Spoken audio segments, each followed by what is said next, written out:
All right, you guys, we're going to talk about our boy Donald J. Trump. Now, I was at an event earlier, which was kind of dope. It was the Oregon Republican governor's primary debate. And I thought that was pretty dope. I'm actually pretty happy about that.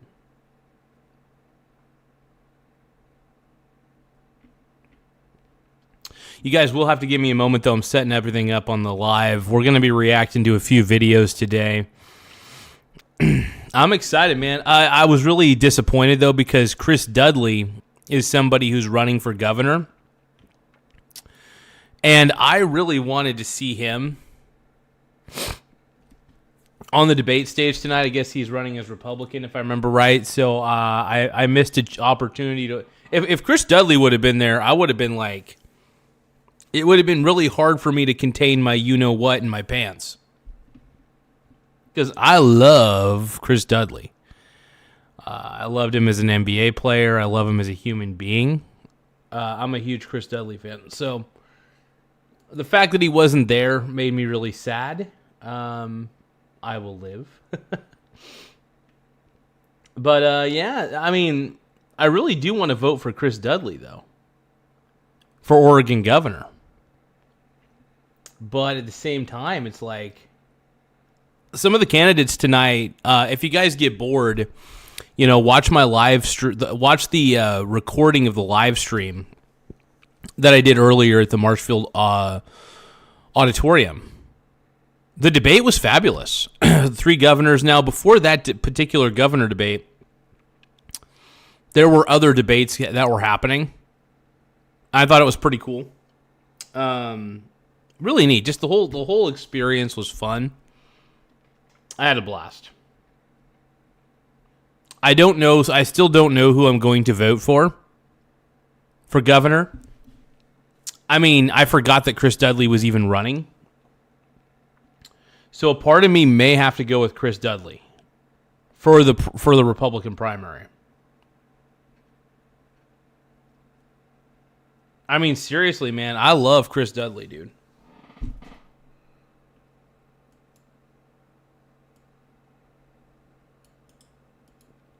Give me just a moment, though. Yeah, that debate was incredible, man. It was really fun to watch. I haven't watched an in-person debate in so long. So just the whole experience was really nice, really pleasant. So we're trying to reach. Can we reach 9,000 subscribers by the end of the night? I'm wondering, man.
One moment, you guys. Sorry about that.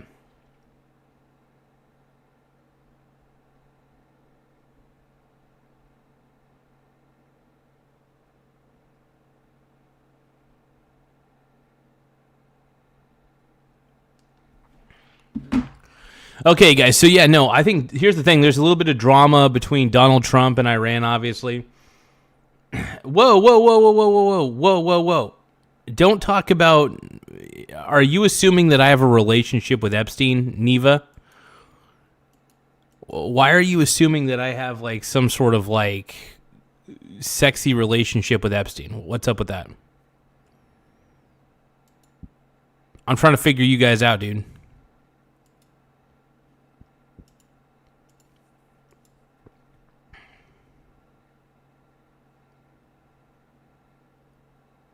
So we're probably going to watch... Oh, actually, I had the video up. It was a Trump video. Oh, yeah, Trump was interviewed by Jake Paul. I don't know if this is going to be gay or not. I'm not a big fan. I'm not the biggest fan of Jake Paul.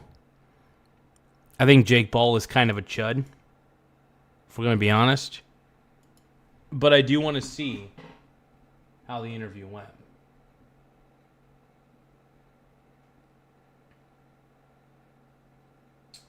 Give me just a moment, you guys. Sorry about that. Where's the like and subscribe? Dude. Oh, my God. OMG, dude. I got to figure out my shit, dude. Thank you for the happy poop yum yum, Mr. Nate Dogg. I appreciate it. But yeah, that was a very interesting debate I went to earlier. And it was really fun. I'm not going to lie. It was very fun to watch. I just realized I didn't even activate this. Hold on, you guys.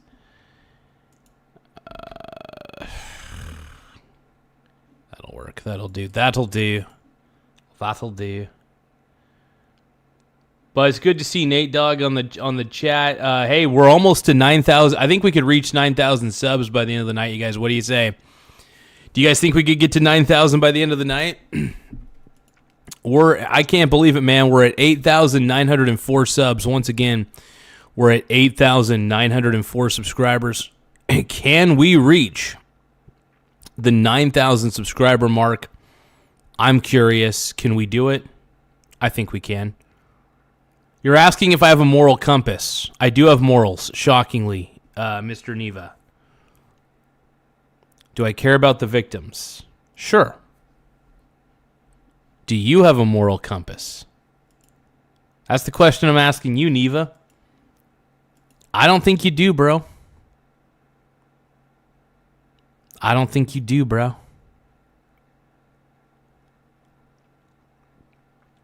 ET says, Garza, I think you can get 100K if you play your cards right. I think I can, too.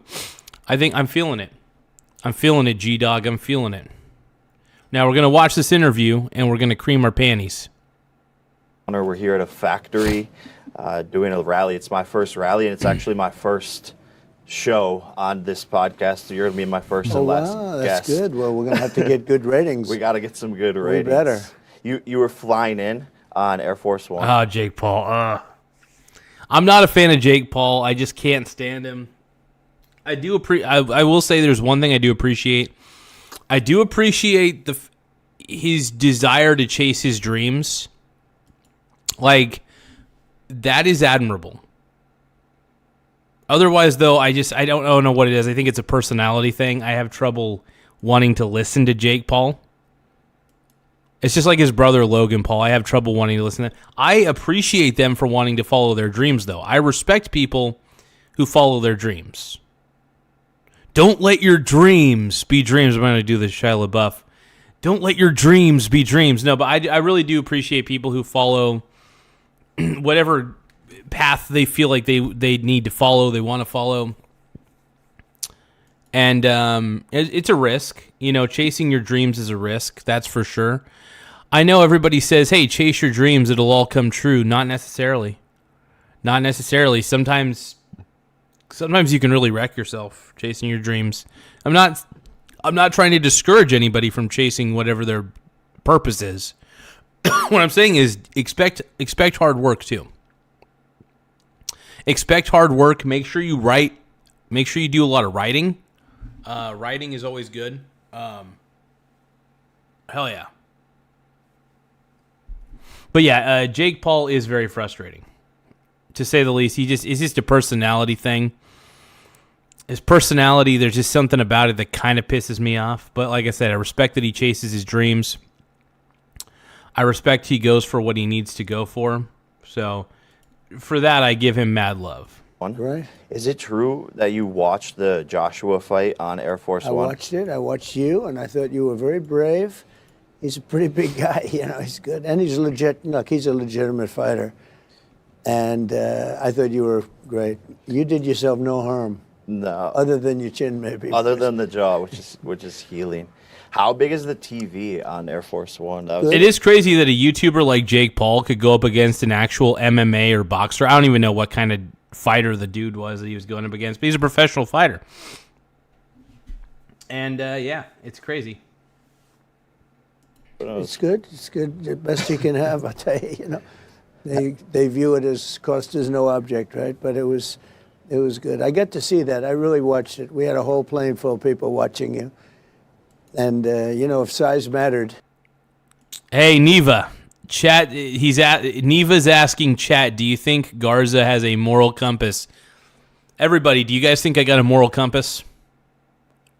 I mean, sometimes I think my moral compass does go a little bit askew. Don't get me wrong. For the most part, I do think I have a good moral compass, but Aaron Russell says, no, Garza is a grifting loser. I mean, I appreciate that. I don't agree. I do agree I'm a little... Everybody's got a little grifter blood in them. Everybody's a little bit of a grifter. Nate Dogg says, put up a poll. No, my poll space is to try to convince people to tap the subscribe button. You guys, we're almost to 9,000 fucking subscribers, though, dude. And yeah, am I a little bit of a grifter? Sure. Isn't everybody? Isn't everybody a grifter? Yeah. Then I said he's going to be in trouble. Then they say it matters. I got into the ring with him, and I realized. So Neva is saying, listen carefully. He is simping for a man who doesn't even know him. Okay. Hey, guess what? Guess what? I'm a little. Look, am I a Donald Trump simp? A little bit. I mean, I never really technically bought a Make America Great Again hat. I got the Make America Great Again hat from my buddy Antoine. So I've never really invested in any true merchandise. I did buy like $1 worth of Trump coin as a joke. But yeah, no. Do I simp? Do I simp to Donald Trump in spirit? Yes, I do. Maybe not monetarily, but in my spirit, in my heart of hearts, I do simp a little bit to Trump. I simp to Trump, okay? What do you guys want from me? What do you want from me? What do you want from me? Yeah, you want me to admit I simp to Trump? Yeah, I simp to Trump, dude. I'm a simp. I'll admit it, I'm a simp. I'm a simpy simp, okay? Come on, man. Come on. He was much bigger than I thought. You didn't see that like at a weigh-in or No, anything? not at the weigh-in, not at the press conference. And then I got in the ring. I just saw his size, and I was just like, okay, this is going to be a tough night. So who do you fight next? It's a good question. I think Francis Would you Ngannou- ever fight him again? No. No, I don't think so. I think Trump's I the need to man. go Trump's the stay man. at my weight class. I think so, right? And maybe doing some MMA. We're promoting fights now. Here's the thing, man. I think Jake Paul needs to do a little more training. I think he needs to get his body right. He's got to be able to take a punch. He's got to maybe work on his form a little bit. Tim Smith says we need a dose of Generation Hope.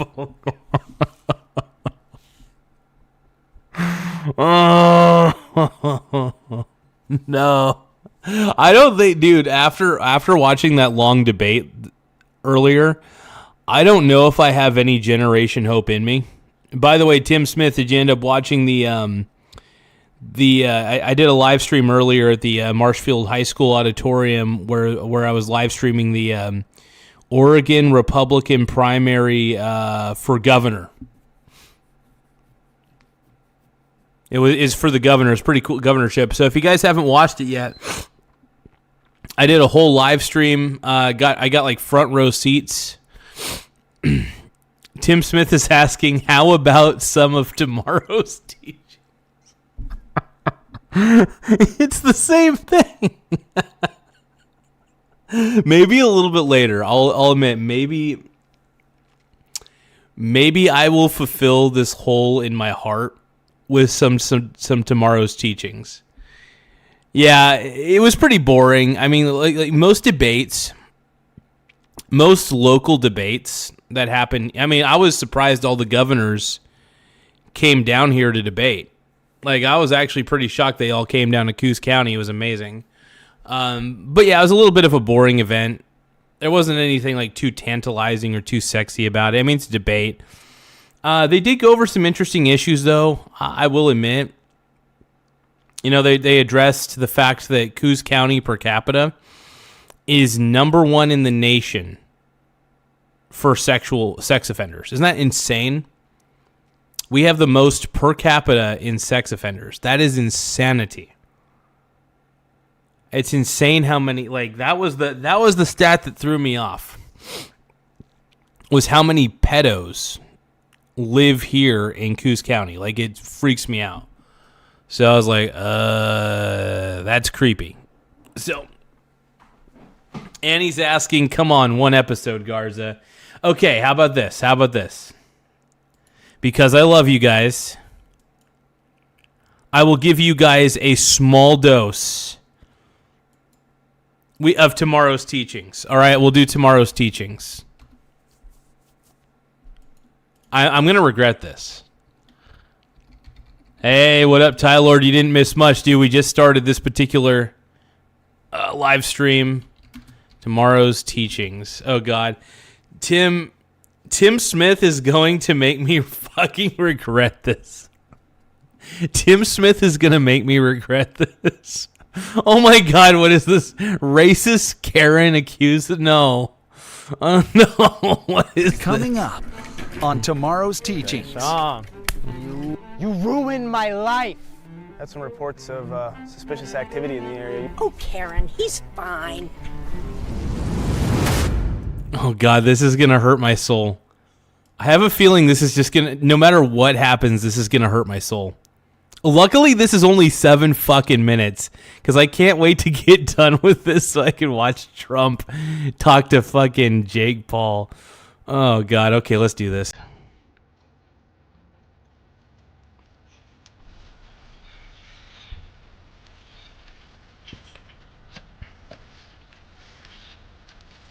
Mind you guys, this came out a day ago. This came out dude, tomorrow. Like, okay. By the way, if anybody's ever heard of Darman's a total chud. But this is essentially Darman injected with steroids.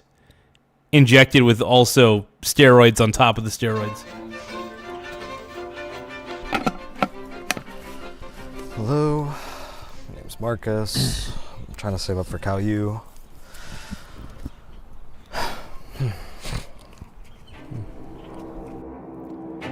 Oh no, dude, we got the Karen. Oh God, there's the Karen. This is so gay.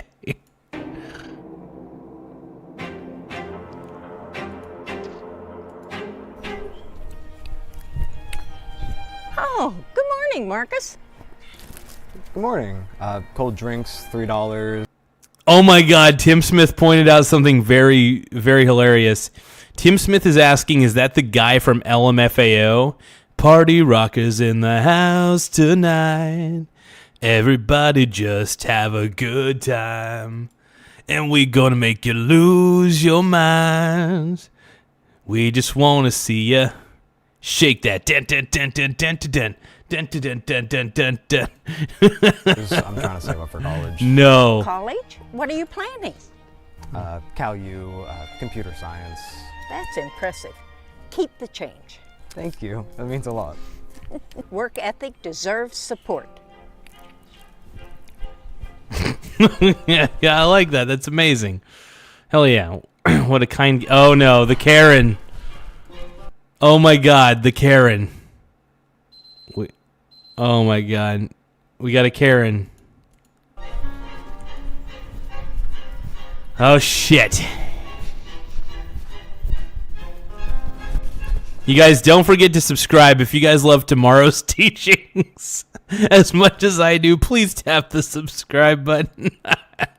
Oh, God. Oh, no.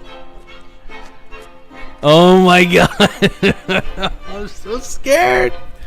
Dude, I'm so effing scared right now, dude. What exactly are you doing here? Oh, shit. Selling drinks, ma'am. And that's it? Yes. This neighborhood has rules. Oh, shit. And they're enforced by this Karen.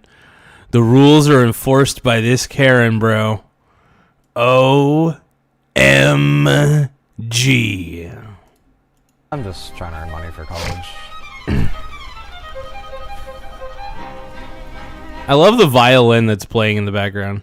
Oh, Karen, he's fine.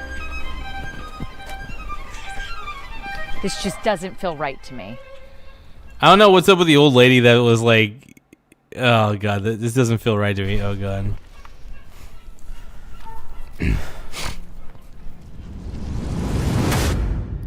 I fucking can't. That street looks like Coos Bay. It probably, dude, this probably is filmed in Coos Bay. Are you kidding me, Tim? This is probably filmed in Coos Bay. Oh, man. Only 40. It's a slow start. Get it, bro. Get it. You're going to get that computer science degree. And then you're not going to be able to get a job in computer science because AI took over.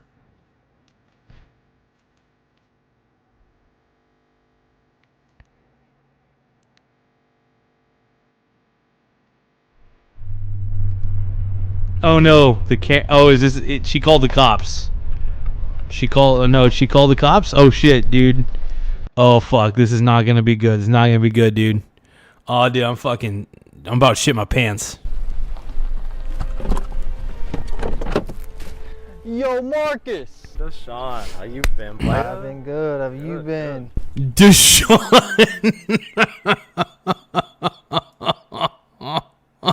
Okay, I don't think I have ever seen a paler ginger named Deshaun in my life.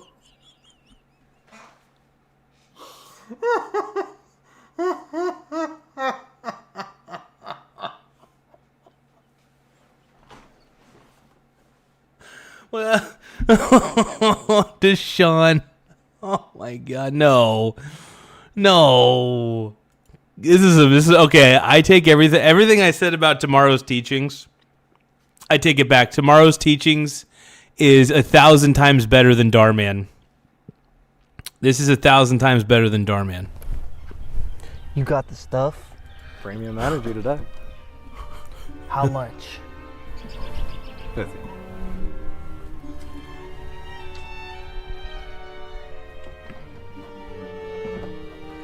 He's selling stuff, dude. I think this, dude, I'm not going to lie, though. If I was if I was the Karen and I saw a ginger named Deshaun come up and try to fucking shadily give dollars, I might be a Karen at that point and be like, stop selling drugs in my neighborhood.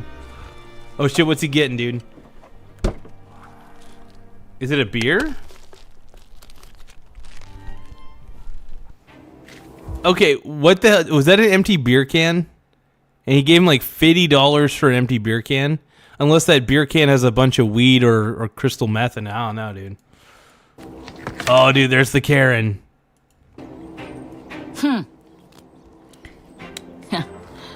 Nobody pays $50 for a drink. Yeah, I mean, yeah, normally. I mean, I gotta admit, that is a little suspicious. Okay, I think the Karen might be on the right side of history here. I usually don't say this, but I think this Karen might be on the right side of history. I rarely side with the Karens, by the way, but dude, the way he shadily gave him $50 for a fucking already opened, I don't know if that was an energy drink or a beer can. I don't know. While we're debating this, I need to take my pizza out of the oven.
I got some pizza.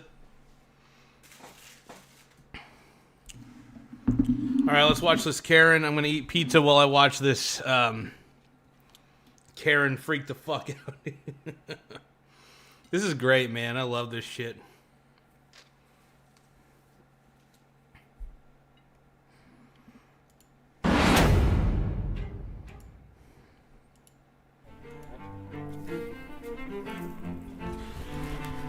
Morning, Marcus. Good morning. I saw what happened yesterday. Oh, shit, dude. She saw what happened. And I do want to know the explanation for why he gave $50 for a fucking empty can. Bag of weed inside the can, probably. My friends stopped by.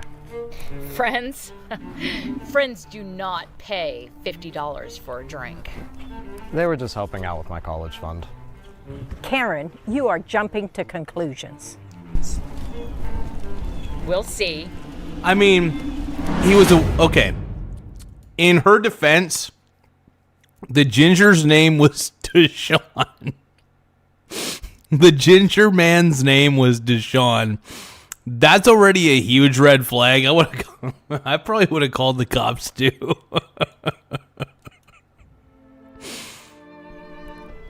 I just want to know what the fuck was in that can.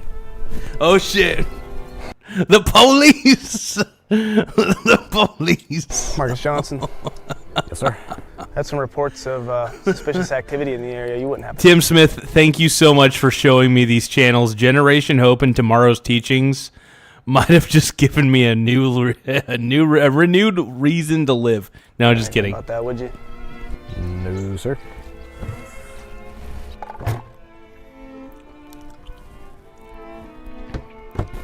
Yeah, all right, carry on. Thank you, sir. Yeah. Tim Smith says he saw one with a white dwarf named Quantarvies.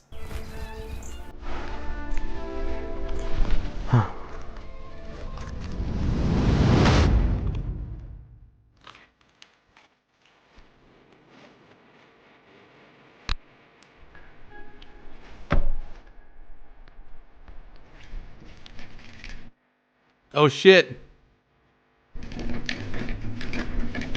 It's a drug deal. Deshaun. Deshaun, dude. Deshaun. Tim Smith says, who is the cop? He looks like the lead singer of our game. Okay, I'm scared, dude. I think Deshaun is gonna... Deshaun's looking for weed. What's up, bro? They still buying that? These people believe anything, don't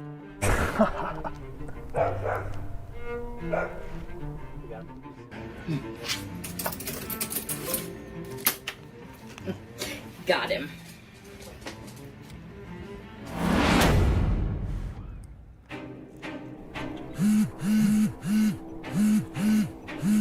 No, no, no, no, no, no, no. Marcus, tell me this isn't real. Well, you all believed it. Huh?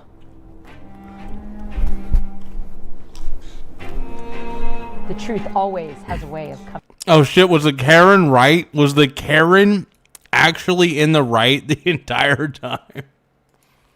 out. You ruined my life. Special Agent Karen Mitchell, Drug Enforcement Administration.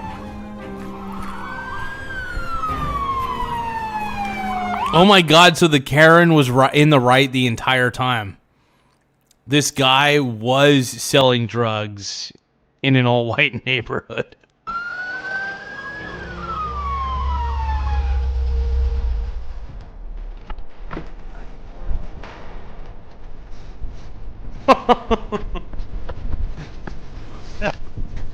Hands on him.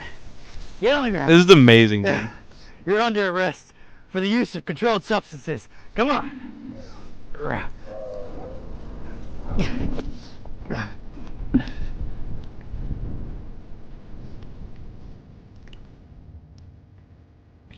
Karen, you've been undercover all this time? Sometimes criminals just expose themselves. Wow.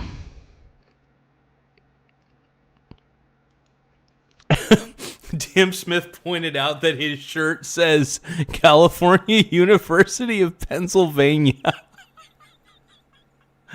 This is amazing, dude. Tomorrow's Teachings might be the greatest YouTube channel I've ever come across. And it's all thanks to our boy Tim Smith. Everybody give a round of applause to Tim Smith for discovering Tomorrow's Teachings. I didn't expect... Here's the thing. I did not expect to side with the Karen. I did not expect to side with the Karen at the end of this. So, wow. Just wow. I'm in shock, bro.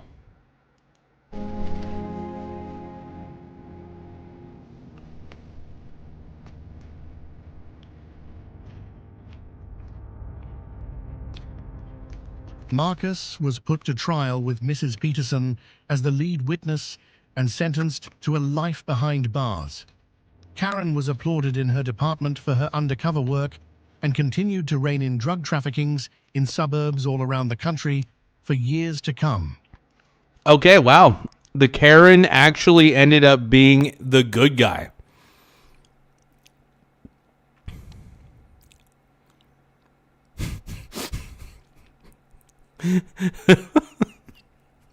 Dude, Tomorrow's Teachings might be the greatest thing I've ever seen.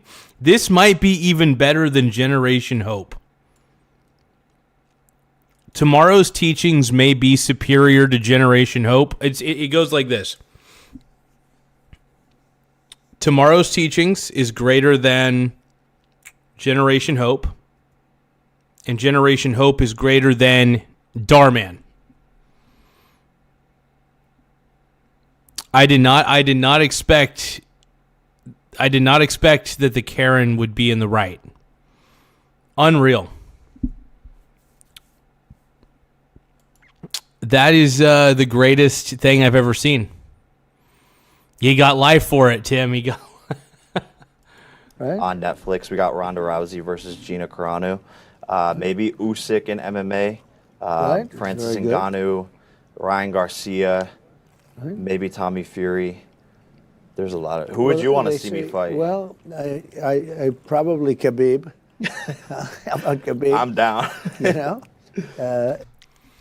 I don't know. Jake Paul fighting Khabib? Jake Paul, I think he would get his ass handed to him, dude.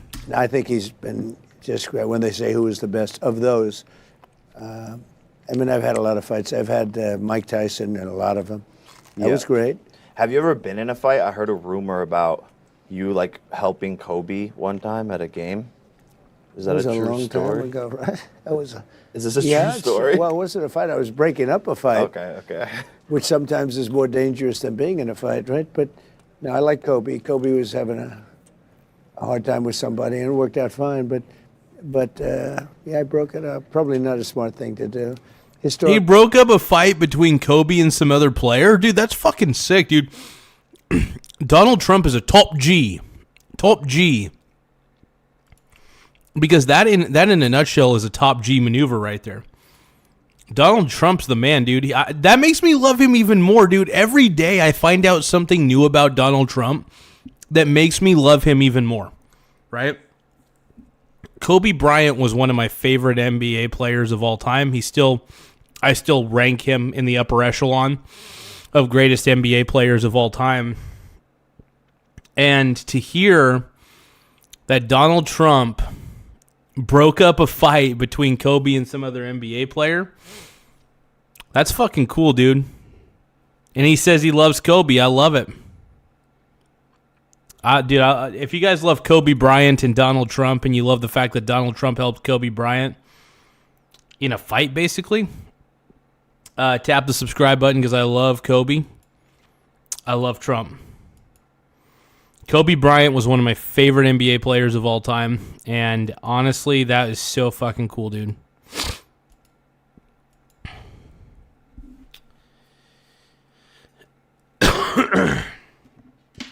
Give me a moment, you guys. Hey, we're at 8,907 subs. Once again, we're at 8,907 subscribers. Make sure you guys tap the subscribe button in the upper right-hand corner. It does help the channel grow. Let's keep going.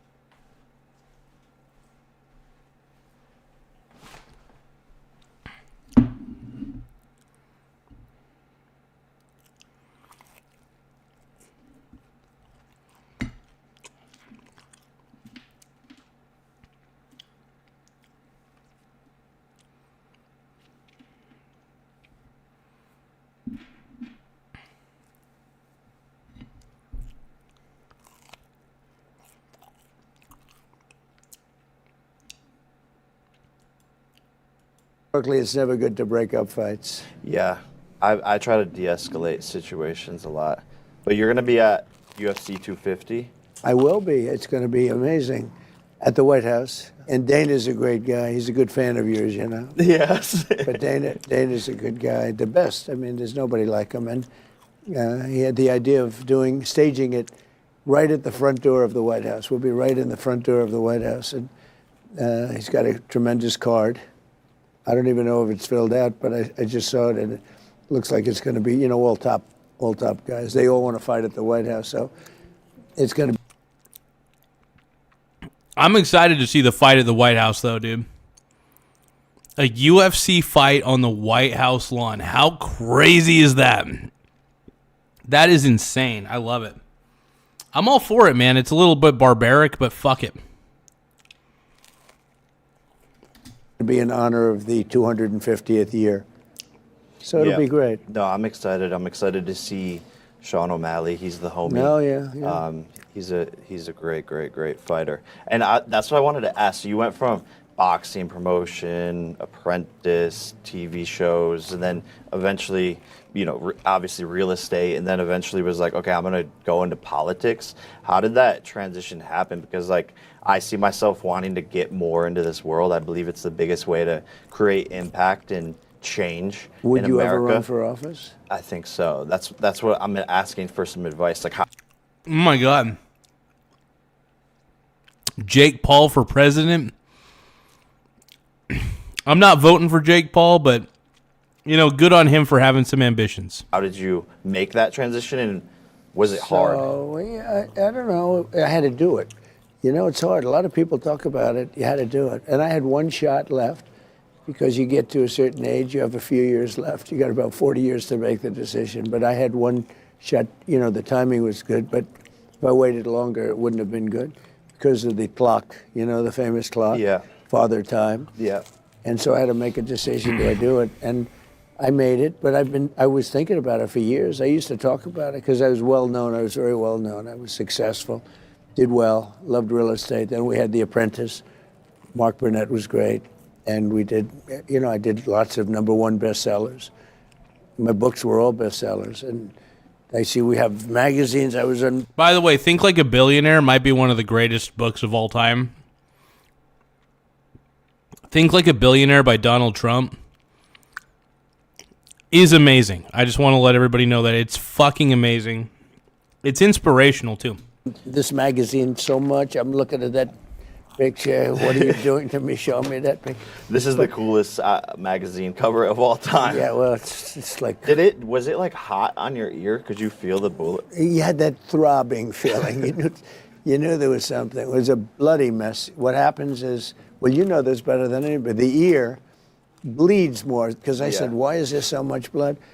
And the ear's a big bleeder, having to do with cartilage. I didn't want to go into it too much, but it was bloody as hell. So when I checked, I put my hand up. I said, you know, I brought it down, and it was loaded up. So I said, that's either the biggest mosquito bite. You know, it's crazy that nobody really talks about that anymore. Trump was almost assassin. I mean, there was an attempt on his life. And he lived. I mean, a bullet literally went through his frickin' ear. It's so insane. In history, or I just got shot. And that was not a pleasant experience. Yeah, my adrenaline was pumping. I'm sure your adrenaline was pumping. Like when my jaw was broken, I just couldn't really feel it. Oh, so that you much. knew that you had a and you didn't? No, my brother told me. I was talking to him, and my teeth were like in the center of my mouth, and he was like, "Yo, I think your jaw is broken." And then I like grabbed it. And but when he was realized hitting you, you didn't feel that. it was the last punch. It was where the he hit last me. punch? Yeah, the very last punch of the fight. Well, when you're fighting for that long, dude, adrenaline is pumping like crazy. That did it. So that's when I like went to the floor and was like, "Whoa." Was that hard to recover from? Yeah, it's still healing. It's still healing? Yeah, I'm not able to fight till later this year. Will that heal perfectly though? Eventually. Hopefully. It won't have lasting impact, right? I hope. No, I think it'll be able to grow back stronger. Hopefully, so. It's amazing because I've known a lot about fights. I've hosted a lot of fights over the years, and it was amazing when you started doing this.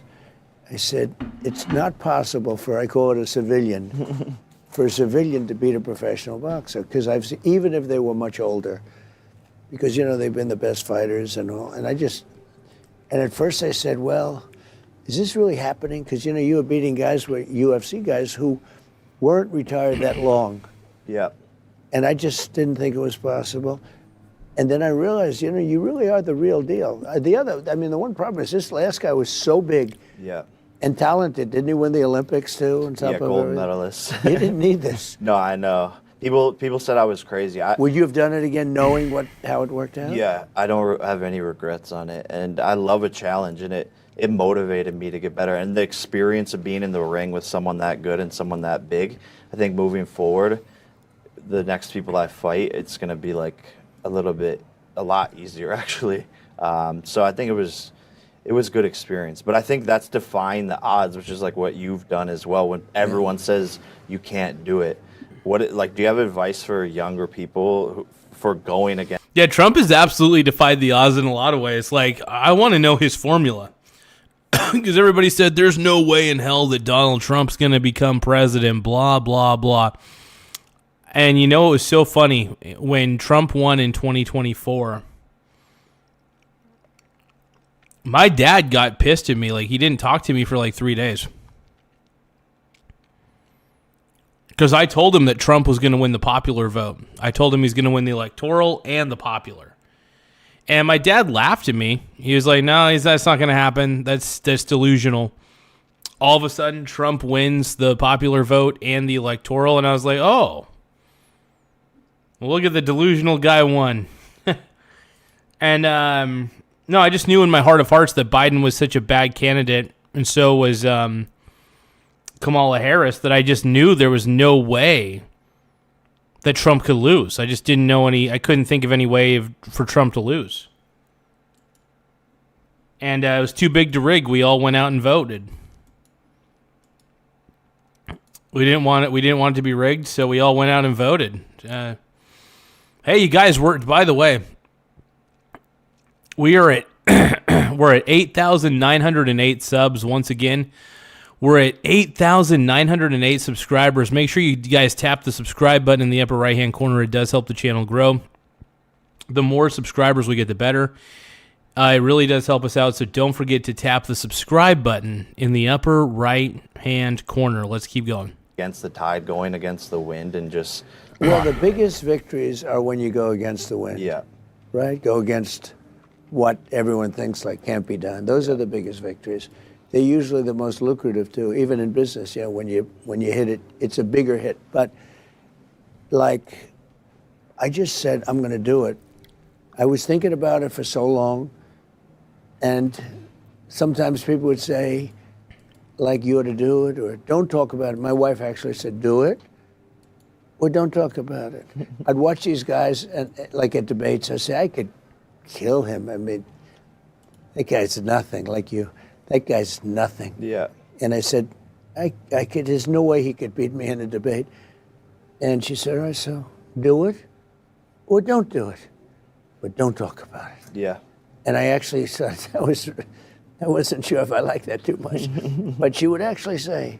Nah, Trump believes in himself, man. Trump believes in himself. And, you know, whether you like it or not, man, I like a dude who could believe in himself. I really do. I appreciate people who believe in themselves, straight up. I really do.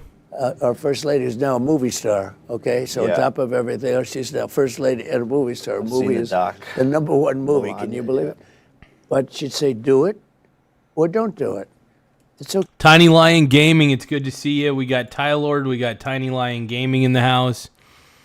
We got Annie in the house. We got all sorts of people. Got lots and lots of people right now. I dig it. Okay, but don't talk about it. And if you do it, you're going to win. You know that, don't you? I said, no. If you do it, you're going to win. But do it or don't do it. It's okay. Either way is okay. Yeah. So you have to do it. And like you said, you have that little bug, and it is a bug. You know, being a politician, it is a bug. I think there was nothing like in history when I won the first time. You know, that was the most unbelievable thing. And then coming back, some people would say it was bigger than the first time. I got cheated, and the second, I did great. It's like somebody cheating in a fight, and it's coming out. All that stuff is coming out now. But in a way, it made the second victory bigger, much bigger. And it was just, you know, it's a great feeling. Winning is a good thing, you know, winning, and whether it's in politics, whether it's in fighting, winning is amazing. Yep. There's no feeling like winning. Yep. And most people... Oh, yeah, winning's a good feeling, man. I'll agree with Trump on that one. There's nothing better than whether it's something as simple as winning a basketball game or, you know, like when I'm winning on YouTube, when I'm getting more and more subscribers, when I'm hitting the goals that I'm trying to reach. I mean, there's no better feeling. You know, I have my overall goals, but I have my small goals that accompany that goal. But hey, like I said, we're at 8,908 subs. Once again, we're at 8,908 subscribers. So don't forget to tap the subscribe button in the upper right-hand corner. It does help the channel grow. And let's keep going, man. People don't think they can win. Most people, I actually think some people don't want to win. You understand that? Yeah, they want to be victimized and feel They bad wanna for be- yeah, they themselves. This weird thing going on. I would rather lose. That was what I was saying with Joshua. Is I'd rather lose and get embarrassed, but the chance of me winning, it could be the greatest upset. Yeah, but in you weren't sports. embarrassed because, first of all, he was so much bigger. Look, one thing I've seen in fighting, if somebody's like 4 pounds heavier, it's a different weight class. Yeah. And it's hard to beat somebody that's even a little bit heavier. And you've with a guy that was like 60, 70 pounds heavier, right? At least. Tim Smith that says that Charlie Sheen was winning. Absolutely. The Sheenist. Bong Bong Williamson sent a 100 for 2 jewels. Thank you, Bong Bong Williamson. I appreciate the 2 jewels. I appreciate the 100 gift. If you guys want to help the channel out, send us a gift, man.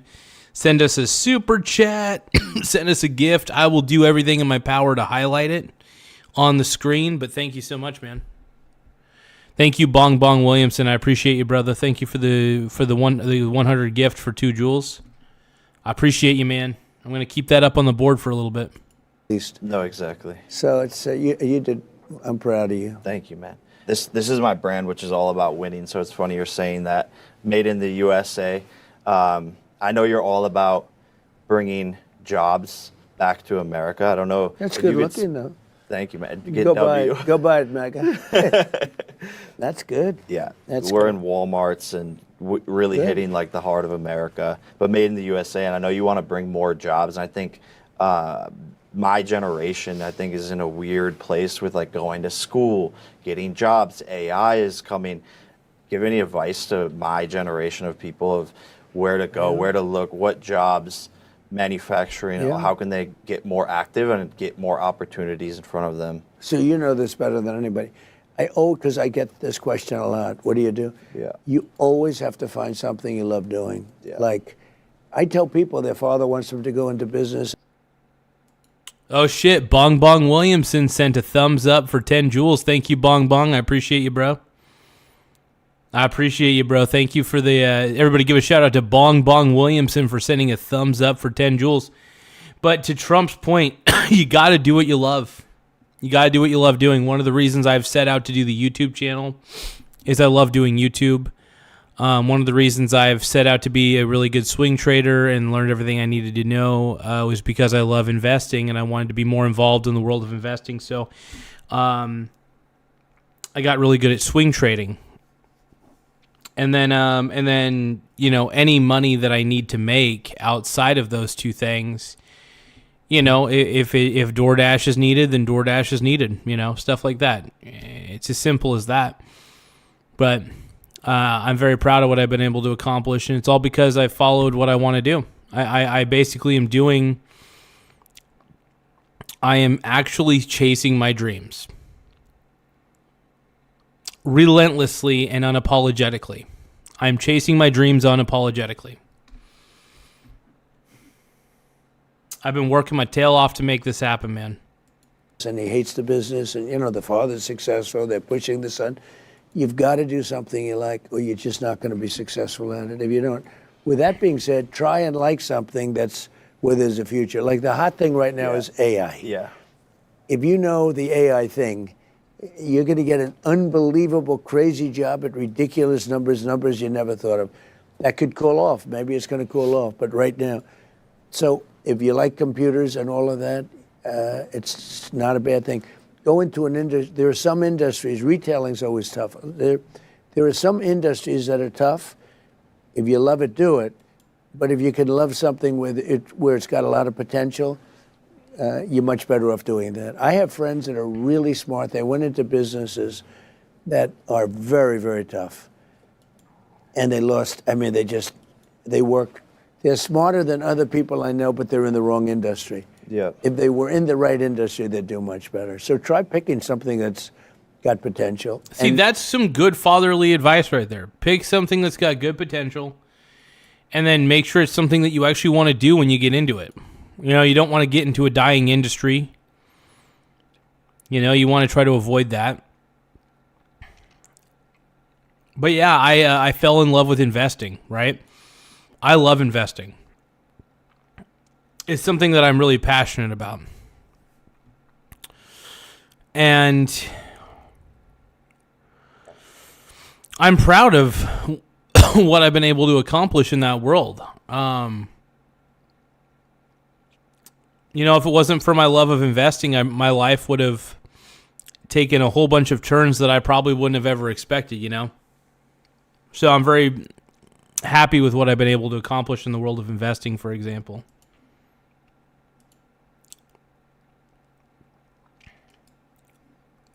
And also in the world of YouTube, man. We're almost to 9,000 subscribers. Right now, we're sitting at 8,911 subscribers. Once again, we're at 8,911 subs.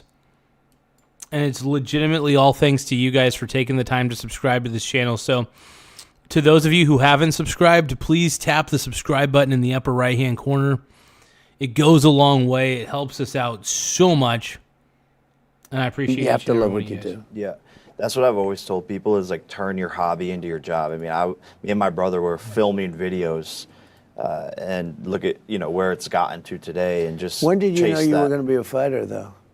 Wasn't that later? It was later. I didn't start fighting until I was like 21. Basically, these other YouTube kids started talking smack.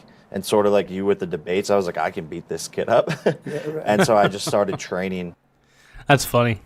Overnight to become a fighter. And I fell in love with it. And it actually became my top priority. But did you build up, or were you always like a very strong guy? I was a strong guy. I had athletic background, Ohio Division I football, Division I wrestling, played sports growing up. So I definitely had that athletic prowess. But at the time I was like on Disney Channel, so I hadn't been training for a long time. So wait, he was on the Disney Channel? What? Definitely took me a little bit to get back into So it. your brother's a great guy too. And it's sort of similar. I mean, it's very unusual. And he's a good fighter. Yeah. Who's a better fighter, you or him? I am, sir. Huh? I am, sir. He knows that too, but he's a better WWE wrestler. But I think that is that true? He's a better, really? Yeah, he's incredible at WWE. Just like what Johnson says. Johnson says, if I have subscribers, I have worth. If I have subscribers, I'm really not a forever alone virgin. So you guys got to subscribe to the channel out of pity. Can you guys subscribe to my channel? Because I'm a loser. Look, I'm a loser. I need people to subscribe to my channel. So if you guys can, tap the subscribe button because I'm a loser. And I got, just like Johnson says, I guess I got no friends. So you guys got to make sure you subscribe to help me out, man. Or else I'll be crying alone in a corner, bro. Wow, that's great. He's my favorite. I think they need to make him the champion one day. That's great. Yeah, but if we fought, I think he knows what would happen. I love you, Logan, but Do you ever fight him? People want us to. I just don't think we really want to. But I think it would probably. It's hard to smash your brother. Exactly. I just Typically, love him. it hasn't It's worked not out. the move. There've been some cases like that. Has it worked out? Yeah, I think it would be one of the biggest fights out there. But So what is this show all about? Tell me. And I'm doing this out of respect for you. Ronan Rook says, I definitely am his friend, and a sub. Thank you, Ronan. I appreciate you, bro. Nah, Ty Lord's one of my boys. Now, Ty Lord's one of my boys that I know in real life. Nate Dogg's one of my boys that I know in real life. Ronan, I don't think I know Ronan in real life, unless maybe I do. I don't know.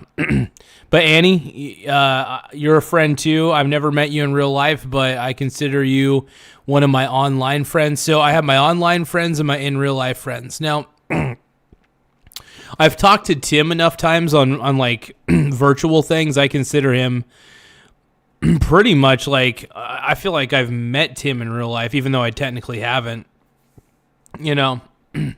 So Tim's my Canadian brother. But I got my boy Nate Dogg. Thank you for the happy poop. Yum, yum. I appreciate that, Nate Dogg. But, yeah, I got my, you know. But, yeah, I consider you guys a lot of you guys are my online friends. Like, Annie's my online friend. Ronan's an online friend. You know. Tim Smith I consider almost to be virtually in real life at this point. You know. But... You know, a lot of you guys that I met online, though, I want to say that I really want to thank a lot of you guys. You guys are entertaining. I get a kick out of seeing you guys in the chat, and I'm glad this show provides some level of entertainment to you guys as well, because it's kind of the goal is really just to kind of interact with people, even if I can't really be in the same room with you guys. I like to pretend like I am to some degree, you know. Oh, we got Tyler on the line. Hold on. What up? Garza. What up, dude? Just giving a quick call to show Smooth Brain John Johnson that he's just fucking ignorant. Oh, dude, it's okay. I don't mind the trolls. I don't mind the trolls. I was hoping to play the loser card. I was like, you guys, I'm a loser. I need subscribers. I was hoping to play the loser card. But it's just funny that some smooth brain moron thinks he's getting some gotchas on here, but he's actually alone in his parents' basement. That's okay. I love Johnson anyway. I love him anyway. I think he may be a chud, but he probably just needs love, dude, and we can give him the love, man. Let's give this man some part of your Mussy Boys or the Bronies or anything like that. He'll become a mussy man. I don't know. There you go. That's even better. No, dude. Honestly, anyway, just wanted to prove a quick little point to that smooth brain. Well, just remember, we love the haters on this channel too, because they're the best. They're the best source of free advertising we got. So pretty much. I don't have to pay him, dude. I don't have to pay him.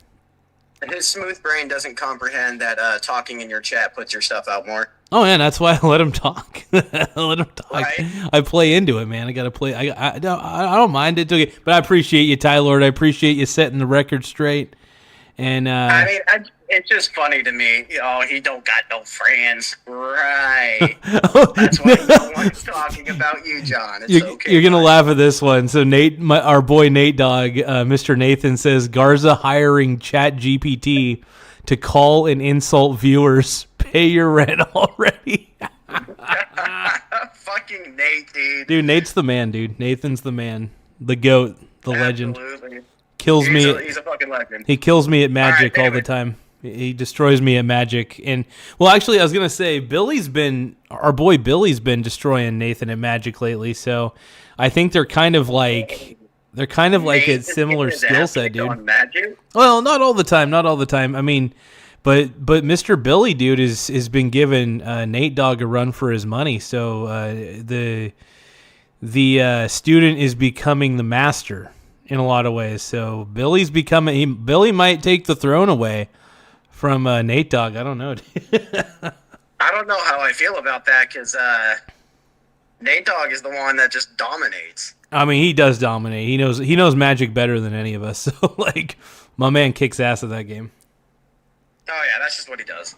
All right. Anyway, I'll let you get on back in there, and I'm gonna go watch some more Smooth Brains talk shit. Oh, get it, man, get it. Let's everybody. That was Ty Lord. Everybody, the sexy beast, the sexy beast. That was Ty Lord calling in. Nate Dogg did say it was Chat GPT. You can't prove that, Nathan. It wasn't Chat GPT, I swear. I swears it, man. I ain't gay no more. I'm telling you, it wasn't Chat GPT. Or was it? Let's keep going. Because I'm the president of the United States, and I'm sitting here with Jake, and I'm saying, you think Joe Biden would do this interview? No. Joey B, baby. Joey motherfucking B, dude. Dude, we're getting subscribers up the ass right now. We're currently sitting pretty. We're at 8,915 subscribers. Once again, we're at 8,915 subs. Make sure you guys hit the subscribe button in the upper right-hand corner. It does help the channel grow in a lot of ways. We're really seeing how far we can get on the channel. You guys have made this totally possible. I appreciate everybody. Let's keep watching the interview. I don't think so. He wouldn't know where the hell he is. No, but I'm the president of the, and I'm doing this show. Yeah. And I'm only doing it for one reason, because I respect you. It's very interesting, right? No, and I think that's such a big reason why you connected with the youth in the last election was going. Oh, yeah, dude. Donald Trump won the youth vote because we were tired of being lied to by the Democrats. And we were like, you know what? Even if this guy is lying to us, he's at least telling us how it is. Yeah. Fly on Garza's balls says, remember me when you famous, baby girl. Baby girl, let me see you do your dance. Let me see you twirl. She's shaking in your club with the homegirl. Point out there, your team hasn't even told me what to say or any limits, talk about anything, and so see, that's because they're not doing that's their respect. Job. That's really I could say they're not doing their job. No. But I think that was a massive reason on you connecting with the youth, and I think I'm open to talking to anyone, and I don't think the other side is really open to it. I don't know what the issue is. I think my brother tried to interview Kamala and you as well, and they just, I think, are scared of actually sitting down and they chatting. were, not me. No, your brother was great. Yeah, you crushed it. Joe Rogan. Dude, these two. I mean, I'm not gonna lie. I got some love for Jake Paul right now. I got a little bit of love for Jake Paul right now.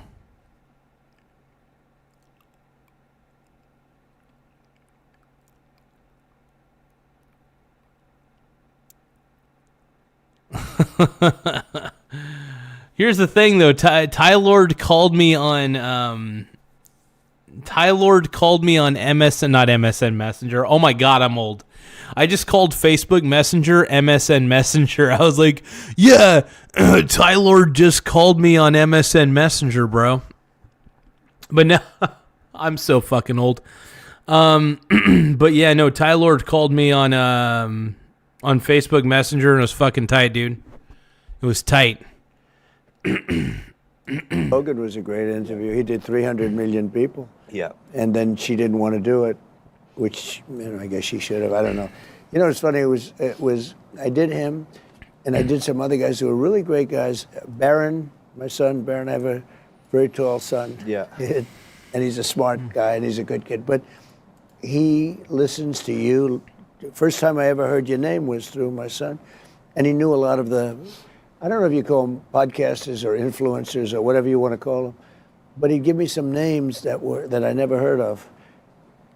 And they were very important to, because I won with youth. I did great with youth. Yeah. Republicans, for whatever reason, don't do great with youth, and I did unbelievably in TikTok.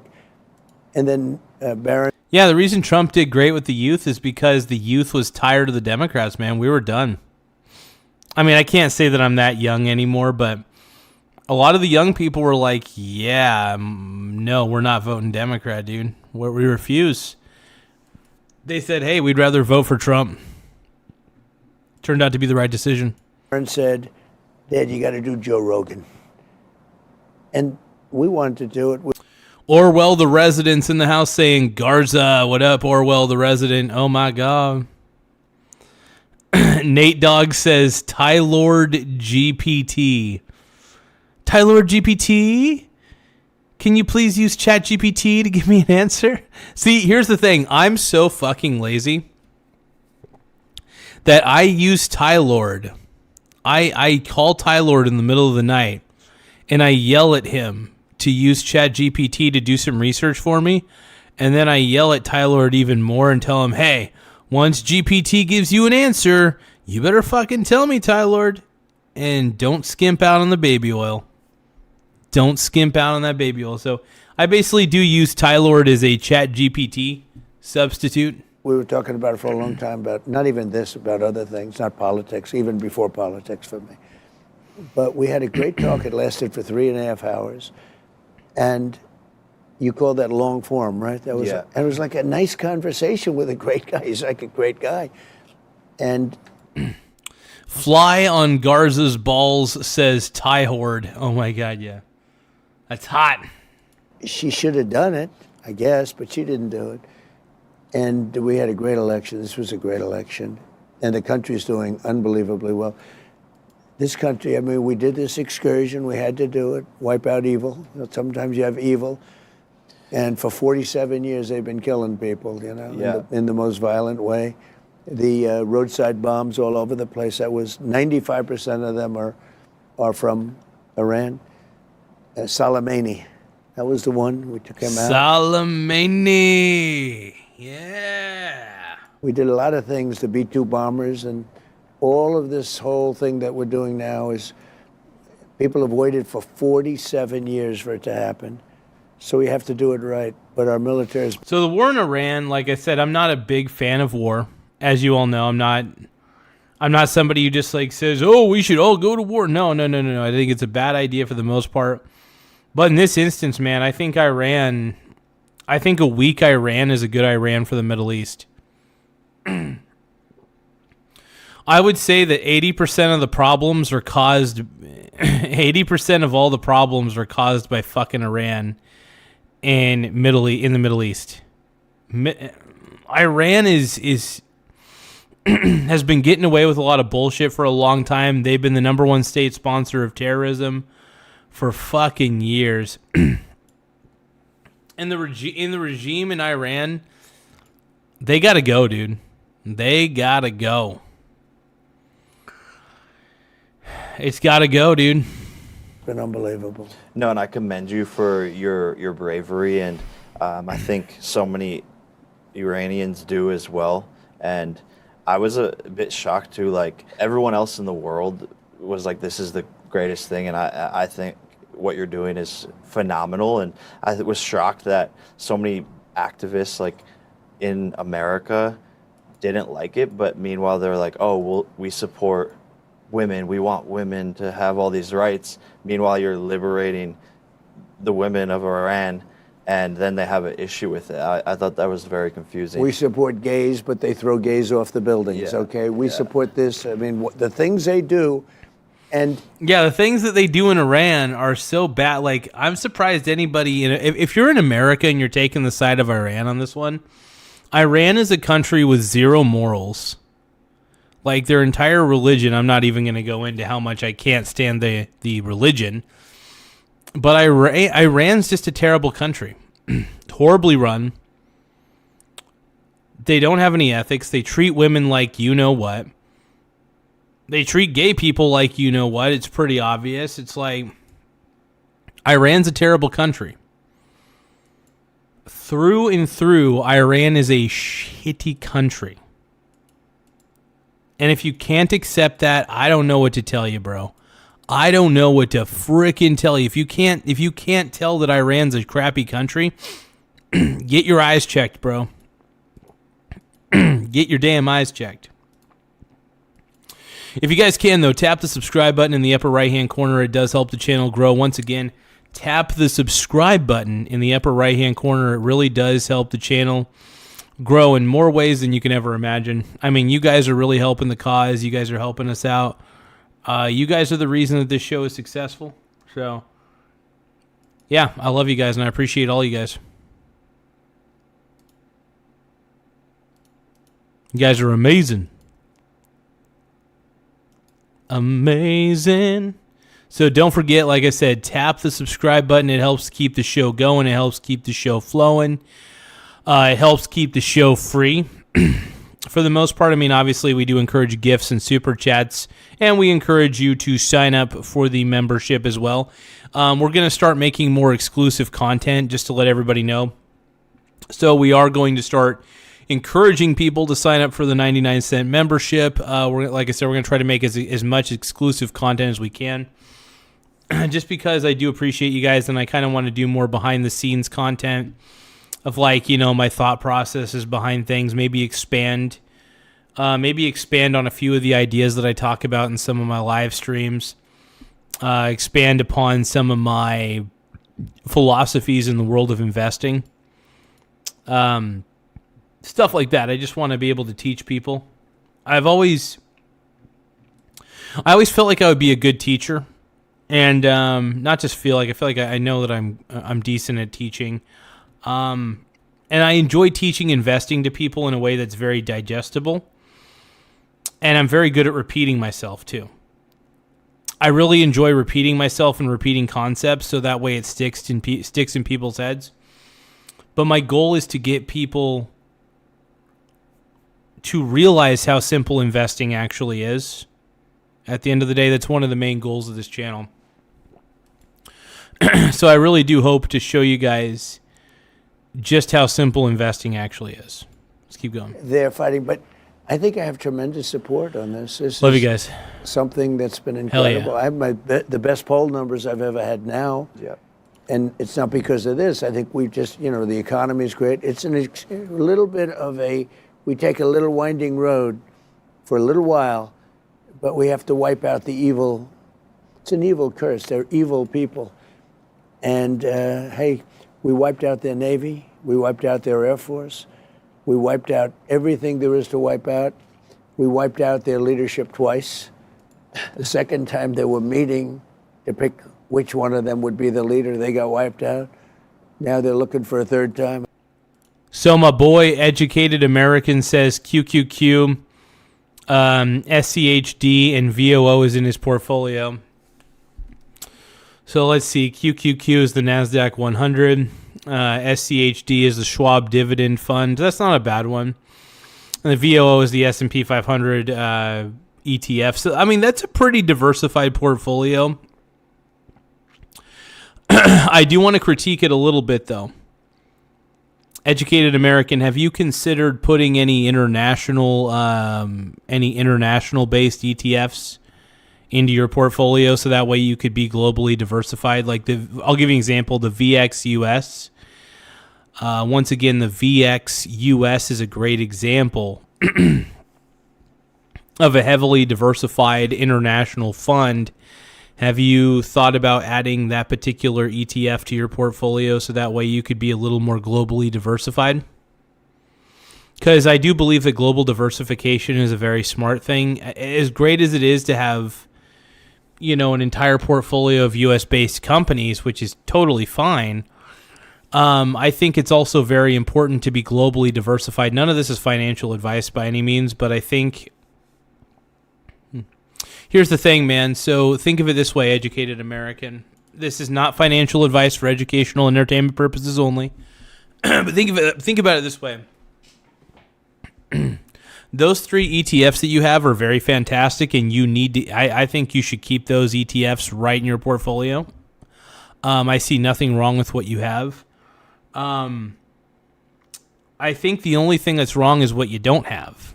Right? You have really good ETFs, but I think that you're missing diversification across the globe. Like, you're really well diversified with U.S. stocks, and I commend you for that, by the way. I commend you for being very diversified in the U.S. U.S. index ETFs. But what I think you should consider is international index ETFs. And I'm not, honestly, you'd be totally fine with simply having VXUS, and then that would be it. VXUS, by the way, is the Vanguard international index ETF is essentially what it is. So once again, VXUS. Once again, VXUS. It's not an endorsement. It is one that I have in my portfolio, but I have several different international-based ETFs in my portfolio. Not just that one. I got several U.S.-based ETFs. Anyway, what I'm trying to say is it's an exchange-traded fund that holds international stocks. It holds international companies. No, by the way, I already said not financial advice for educational entertainment purposes only. I want to make that very clear. I already said that. All right? And plus, I always encourage you guys to talk to a financial advisor. I encourage everybody to talk to a financial advisor 24/7, man. Even though I don't believe in them personally.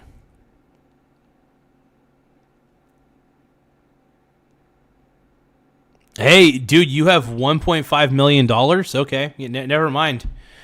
You're ahead of the curve, brother, but I will say this, though.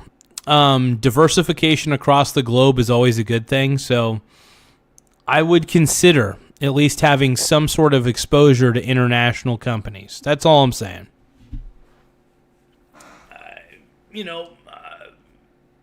If you wanted to, you could have, like, I don't know, not financial advice, but maybe you could have like 10% of your portfolio just contains the VXUS or something. That way you have that exposure to international companies, and then you could still, you could still have your QQQ and your VOO and the SCHD. That's totally fine. You can keep those. Those are good long-term holdings, but what I'm saying is get some exposure to international companies too. That's all. And VXUS is honestly the best way to get total diversification across the international space. That's all I'm saying. I believe in diversification wholeheartedly, and I don't believe in. Some people say that you can over diversify. I kind of cry bullshit on that. I don't really believe in over diversification at all. I don't know, man. That's just the way I look at it.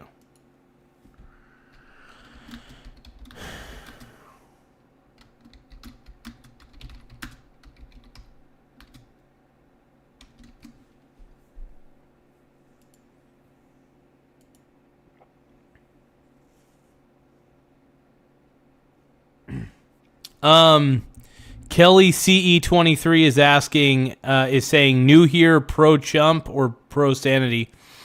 So this is a pro Donald Trump channel. I love Donald Trump. I think Donald Trump's the man. If you guys think that Trump's the man, tap the subscribe button in the upper right hand corner. But yeah, no, I'm a Trump fan, dude. I'm a huge fan of Donald Trump. I think he's the greatest president of all time. So don't forget to subscribe to the channel. But yeah, I do believe that Donald Trump is the greatest president we've ever had. Well, Abe Lincoln and George Washington are my faves, but Donald Trump is a solid number 3. Donald Trump is a solid number 3 in my book. That's what I believe, at least. What do you guys believe? Yeah, I think Trump's the man, dude. Absolutely. 100%, dude. I don't know. People say the sun, but nobody knows where the sun is. The military has been unbelievable. You know, I built the military. I had a great first term, and I built the military. We had the best economy in history in my first term. We built the military in the first term. I didn't know I'd use it so much, but you look at Venezuela, which has worked out incredibly well. Yeah. That was a great military attack. Was it strategic to go after Maduro first and secure the Venezuelan oil and then go after Iran? So no, it wasn't. Time-wise, it wasn't. It was with Iran. That would be an interesting strategy. One could argue that may have been the strategy. Interesting. I think actually that's surprisingly a good question. You know, I got to give Jake Paul some props. That's actually a decent question. Iran, we knew we had to do something because they were going to be attacking us. If we didn't attack them, they were going to attack us, and we did it first. And by going first, we wiped out thousands of missiles that would have been shot. And you know, you can shoot them down, but you need a lot of very expensive weaponry to shoot them down. We wiped out thousands and thousands of missiles by going early, and it made a big difference. No, Venezuela was the right time. They've been after Maduro for a long time. They were sending drugs. I mean, they were sending drugs into our country. You've seen it. Yeah. They were sending the most violent prisoners. They emptied their prisons. They let them into our country, and it was just the right time. I mean, so it was had nothing to do with. It was an interesting question because people say, "Well, you did so well with Venezuela. Did that give you the spirit or the confidence to go?" And nothing to do with it. We had some negotiations where I would have preferred making a deal. I guess. I don't know. Look, I wasn't that anxious to make a deal. That it would have to be a really good deal. They had to get. The number one thing is they cannot have nuclear weapons. Yeah. Okay. Because a nuclear weapon, they have a nuclear weapon. Bad things. They would have wiped Israel off the face of the planet. Yeah. Our timing on that was incredible. If we didn't do the B-2... Yeah, honestly, it's a good thing that the U.S. came in and got rid of the nuclear facilities, because honestly, Iran with a nuclear weapon, yeah, they probably would have wiped Israel off the face of the map, because that's been one of the Iran's goals, unfortunately, is Iran has been trying to do this. Iran is not, like, we should not be... To anybody supporting Iran in this matter, I mean, you're a moron. I mean, I don't know what to tell you. Like, I'm not a big fan of war, but the Iranian government deserved what they got. The Iranian government deserved what they got. And all they have to do is surrender at this point, but they're not going to. Attack. The B-2 is the attack of the nuclear. They would have had a nuclear weapon. If they had a nuclear weapon, they would have used it in the Middle East against Israel and other countries.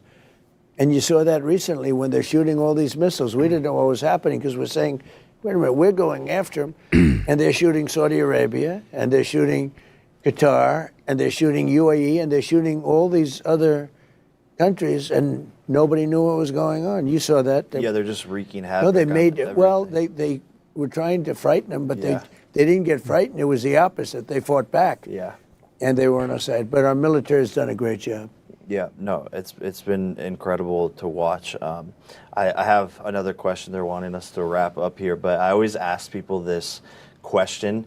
I think it's super interesting. If you could come back in history and reincarnate and like be able to experience someone else's life, who would you come back in history as? That's a very interesting question. That's that is an interesting question. It's a loaded one, but I like it. Maybe Donald Trump right now. I think Donald Trump right now. My life is very exciting. Yeah. I have to be honest. I'm thinking about other lives. I think my life is maybe more exciting. I don't know. Look, I've had a great time. I started off with the phrase, make America great again. Our country was in trouble. We were doing badly. 2015. I mean, Trump's answer was a pretty good one, I guess, but Well, I love it. We had the open border, nothing like it was under Biden, but it was bad. A lot of people coming in, bad people from jails, from mental institutions, gang members, murderers.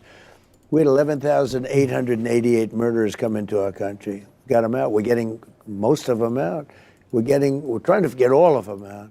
They should have never been allowed in, but we had a bad border when I first. Hey, if you guys love Trump as much as I do, please tap the subscribe button. If you guys think that Trump is one of the greatest presidents of all time, please subscribe to the channel. If you guys want J.D. Vance and Marco Rubio to be president and vice president in 2028, please subscribe to the channel. More subscribers we have, the better. It really does help the channel grow. First came in, I won on the border twice. I won the first time and other things, and business and other things, but I won the first time on the border, fixed it almost immediately, built. I mean, he did fix the border. Like, he kept people from coming in, man. Donald Trump helped stop all the freaking fentanyl shit. And he stopped it, man. Right in his tracks. Almost 1,000 miles of wall. Then the second time, I say the border is back. I'm going to win on the border a second time.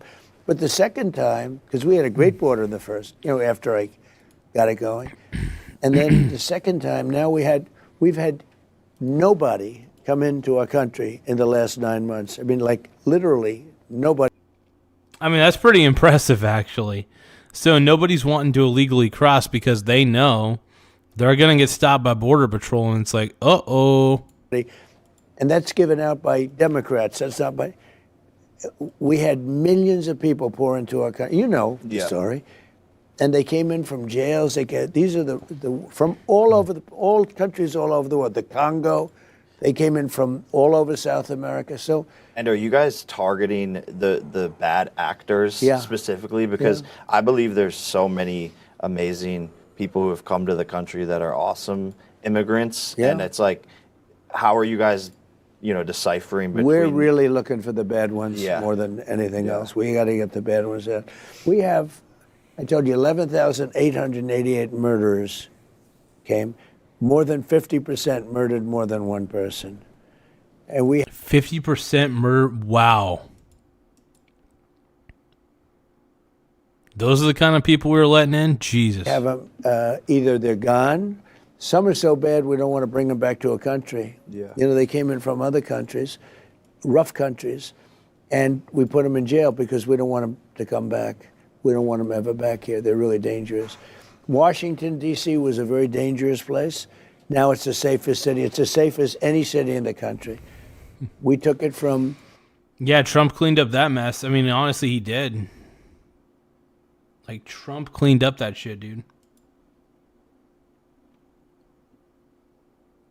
Yeah, Trump is killing it, man. Trump is absolutely freaking killing it, bro. And I'm all for it. 2 to 3 murders a week. Yeah. To no murders a week. We did a good job. Our military did it. We put the military there. They did a great job. The National Guard. No, we're doing a good job, and people like it. And that's all I want. I just want to be a president. Hey, why are you telling me to shut the F up, dude? I'm not dude, I ain't shutting the hell up. Hell no, bro. What the hell, dude? Trump's the man, dude. Trump is the GOAT. Trump is the greatest president of all time, dude. And I'm sure people agree with me. If you guys agree with me, if you guys think that Trump's the man, tap the subscribe button in the upper right-hand corner, man. Let's go. Hey, have a good night, Mr. Ty Lord. You have a good night, partner. That's done a great job. We had to bring the country back. So the term MAGA, Make America Great Again, it was such a great term. And that's what I've done. Because literally a year and a half ago, we had a country that was laughed at all over the world. You know that. They were laughing. Yeah, we were just not respected. Nobody respected No one us. respected the leadership. We had a country that was laughed at. The king of Saudi Arabia told me, he said, a year and a half ago, your country was dead. And now you have the... Yeah, because, dude, I think we were more of the laughing stock of the world when we had Biden. now I think that other countries are just afraid of us at this point. I think other countries are just afraid of us at this point. We got a tough guy. And honestly, I would rather have a tough guy than Joe Biden. You know, it's funny. Joe Biden actually looked his age and actually acted his age. Trump actually seems much younger than his actual age. So, yeah, Joe Biden was one. Joe Biden was even worse than Jimmy Carter. Now, Joe Biden was the worst president we've ever had, and then second was Jimmy Carter. I respect Donald Trump for putting a picture of an auto pen in place of Joe Biden's picture. Like, that's mad props. Mad props that he put a picture of an auto pen over Biden. Amazing. Amazing. Yeah, so if you guys love Donald Trump as much as I do, please tap the subscribe button. It does help the channel grow. We're currently sitting at 8,920 subs. Once again, we're at 8,920 subscribers. We're really gaining momentum on YouTube, so if you guys can, please subscribe to the channel. Like I said, we're really trying to get as many subs as we can. We're trying to see what we can muster. You guys are making the dream come true. And you guys are helping me chase this dream of YouTube, and it's a dream that I take seriously, and I can't do it without you guys. So if you guys can, please subscribe. It really does help. And yeah, I might even say uwu. Hottest country anywhere in the world, and we do. And it's guys like you that make it hot. Thank you. It's guys like you, and it's presidents like me that have interviews with guys like you. But I think you're great, and congratulations to your fiance, I think, right? Yes, fiance. She's the best. She just won a gold medal, I tell you, and I watched her win that gold medal, and nobody had a chance. Oh, wow. I didn't know his fiance. I didn't know Jake Paul's fiance won a gold medal. That's crazy. Yeah. They didn't have a chance. Yeah. That wasn't even fair, right? No, she's a legend. I'm so proud of her. It was the greatest thing I've ever Thank you for subscribing to the witnessed in Michael person. Garza Show. Don't forget to tap the subscribe button in the upper right-hand corner.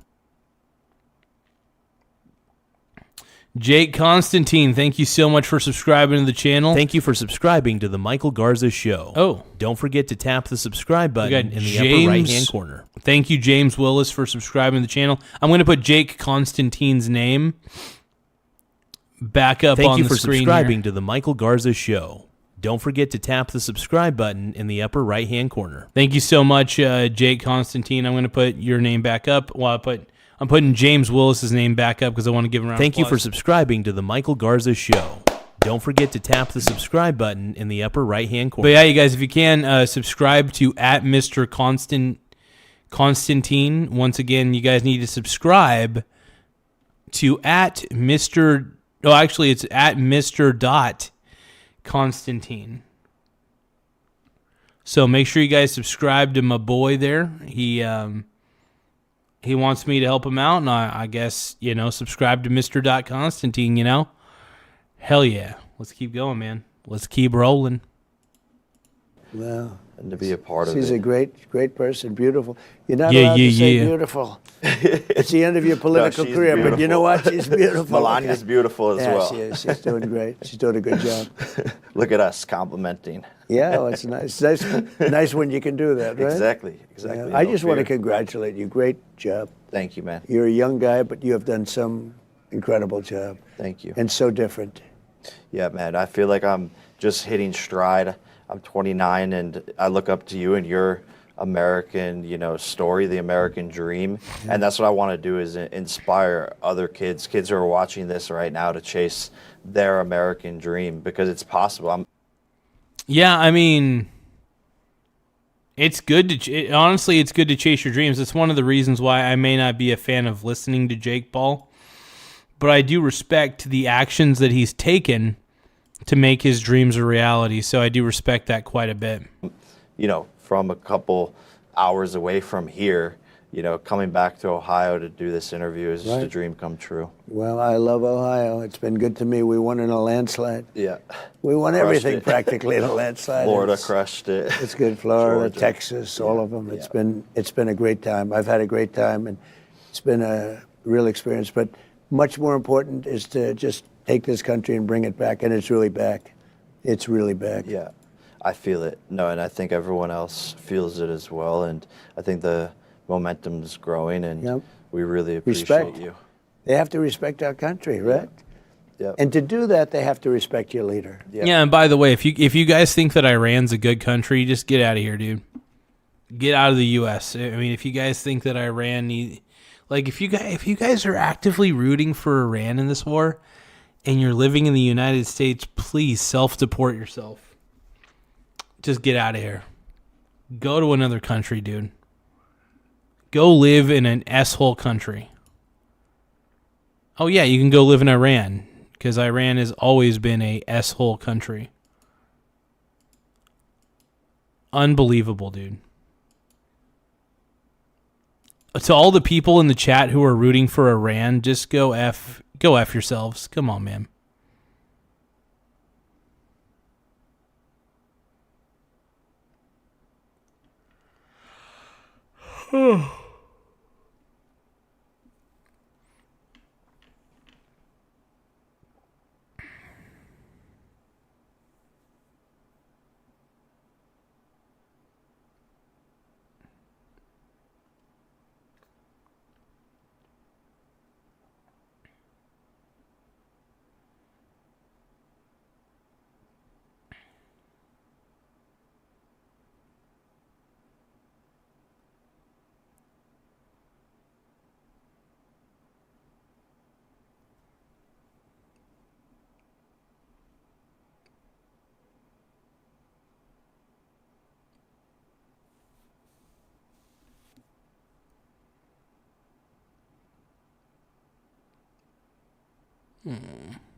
What the hell's going on here?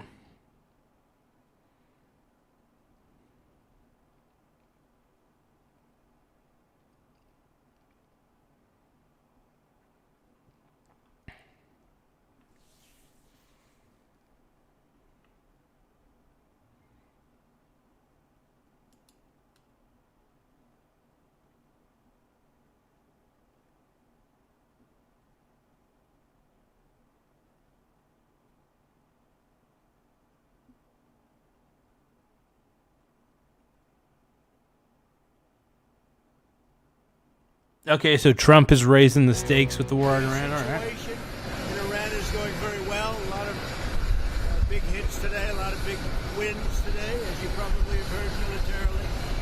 And I think it's going very well and very good control. We'll see what's happening with the Straits.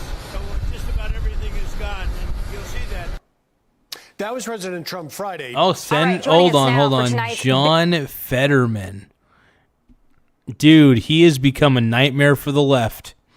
The left originally thought that this guy was on his side.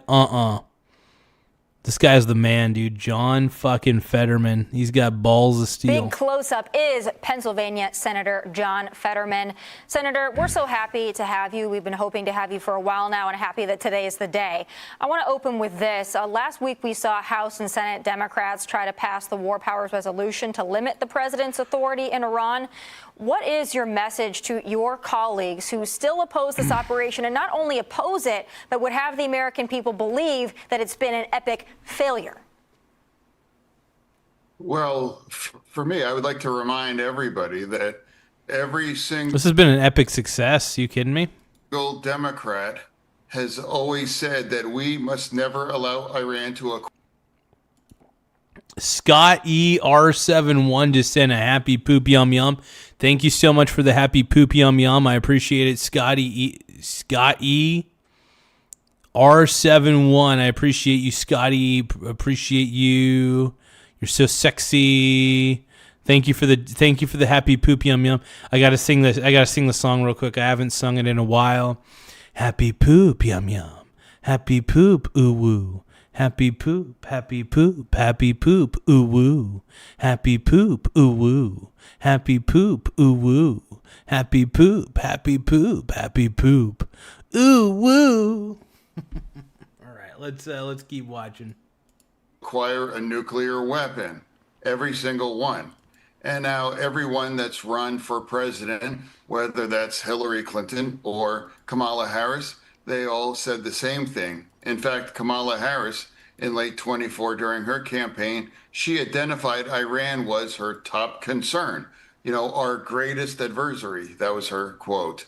And now when Donald Trump has done something about that and now has made that virtually now impossible, you don't have to agree with on everything, but I don't understand why Democrats can't say that after this, it's made things more safe. It made the region more secure. And now if every single Democrat agrees that we should never allow that to happen, and now that does make that essentially impossible, I think that's a good thing, and I think that's been a very strong outcome. Hey, if you guys agree with John Fetterman on this one, please tap the subscribe button. Once again, if you guys love John Fetterman and agree with his point, I agree with it. Make sure you guys tap the subscribe button. I think he needs to stop saying he's a Democrat, man. I hope he goes to the Republican Party or at least becomes an independent, because I think John Fetterman is too good. I think Fetterman is too good for the Democrat Party. So, anyway, subscribe to the channel if you guys think that John Fetterman's on the right path. Tim Smith says, shout out to Fetterman for bringing hoodies back to the news. Absolutely, dude. Make hoodies great again. Come so far. Senator, again, thank you for joining us. We truly appreciate it. You say what you mean what you say, and we appreciate that on this show. No matter what your opinions are, if we agree with them or not, that's the part of the debate part of this. When we talk about... I'm not kidding, bro. RHB, I ain't kidding, bro. Look, subscribe to the channel. I'm tired of all the haters. I'm tired of all the left-wing haters in the chat. If you guys are done with all the leftists in my chat being leftist loonies, make sure you guys tap the subscribe button. If you guys have woke fatigue, please tap the subscribe button. If you guys have, honestly, if you guys just have Democrat fatigue in general, man, tap the subscribe button, dude. Let's go. Debate. I feel like in Congress we've kind of lost debate, and we've gone straight to we're going to whip the votes. If we have them, it happens in back rooms, and then we get to the floor and we vote. E.T. wants to marry Fetterman. I understand. Dude, John Fetterman's the man, dude. John Sweaterman. That's beautiful. We've got this, the filibuster on the SAVE Act. There's a lot of things that we look back and watch movies like Mr. Smith Goes to Washington and ask ourselves, where are those statesmen at? Because they don't seem to be in front of the microphone or on the floor anymore. I'm going to ask you about the Department of Homeland Security. This is an important thing. It's not funded today because of ICE, which has funding. You've talked about this. I understand your position. What is the deal that... Archer is asking if he could subscribe multiple times. Sure. I don't know. No, you can only subscribe one time, Archer. It's good to see you, Mr. Archer, though.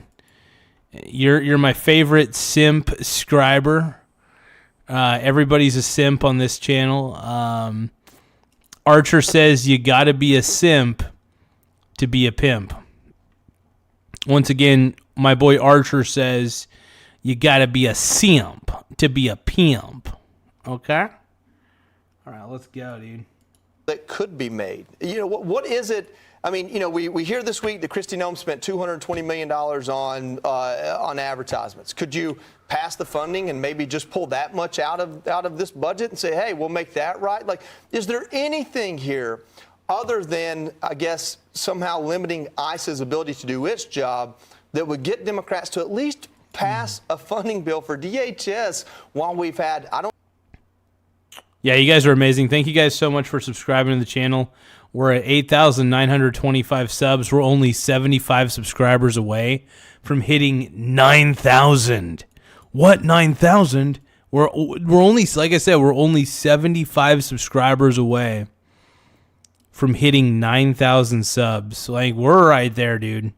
So make sure you guys tap the subscribe button in the upper right-hand corner. It does help the channel grow in more ways than one. You guys are helping a young man like myself become big on YouTube. I don't know, 3 terrorist attacks in the last week. Well, just like Epic Fury, I am the only Democrat that has refused to voting shutting down DHS, literally the only one. And now it all agree that this would not have any impact in ICE. They already have their funding, and it doesn't push or force ICE to do any of those kinds of reforms that people think are necessary now too. Why would you want to punish all of these workers that under DHS? Only thing. Yeah, why would you? Because we need the Department of Homeland Security now more than ever, especially considering the possibility of sleeper cells in America. Iranian sleeper cells. So we need Department of Homeland Security now more than ever. So if you're not, John Fetterman's on the right side of history, dude. Fetterman is on the right side of motherfucking history, bro. We love you, John Fetterman. You're the man. That it could do is just make us less safe, and that also makes people have to go without getting paid. I'm at the airport virtually every week of the year, and I ask all those All right, give me one moment, you guys. I need some pomegranate juice.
All right.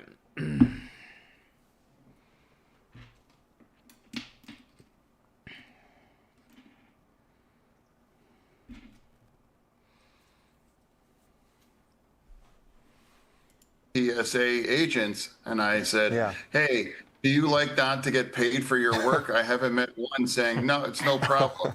It's not a big deal. You know, so I truly don't understand that, other than it's just toxic for a Democrat to agree with something that maybe that the Republican side might agree at that. And now I know that, but it's very easy, more of a country over party, or I'm going to put those union workers over it, or America's security over what the base might demand.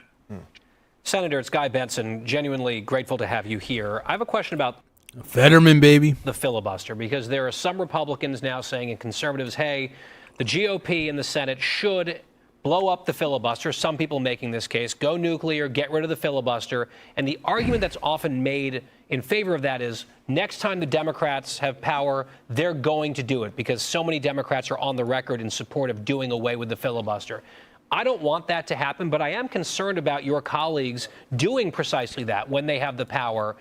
Do you know of any of your colleagues, they might not want to say it publicly, you don't have to name them, but do you know of any of your colleagues in the Senate who would still be opposed to changing the filibuster rules on legislation in the future?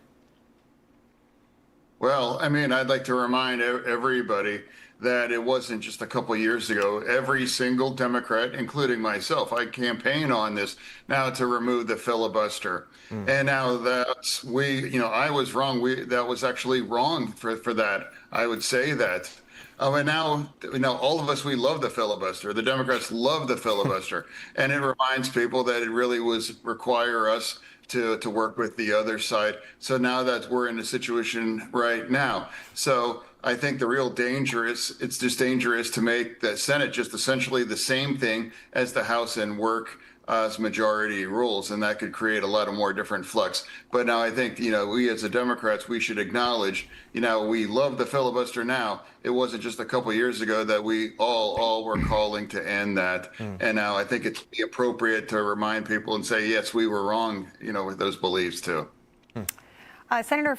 It takes a big man to admit you're wrong, man. So, hey, John Fetterman, man, I am. At first, I was not a big fan of John Fetterman. I at first thought he might have been too liberal. Now I'm starting to realize that he's not that liberal. He's not like super Republican either. He's still Democrat technically, but I think his heart and his mind appear to be more in the right place than they used to be, man. I think he had a change of heart. I think he took one look at the Democrat Party the same way that Bill Maher took one look at the Democrat Party and thought, this is the party of insanity. Bill Maher took one look at the way the Democrats were acting and thought, this isn't the party that I wanted. This isn't the party I support. I'm not saying that Bill Maher became a Republican. I'm not saying even John Fetterman's technically a Republican or anything. I'm just saying that they realize the Democrat Party has lost its way and they want nothing to do with it. It's as simple as that.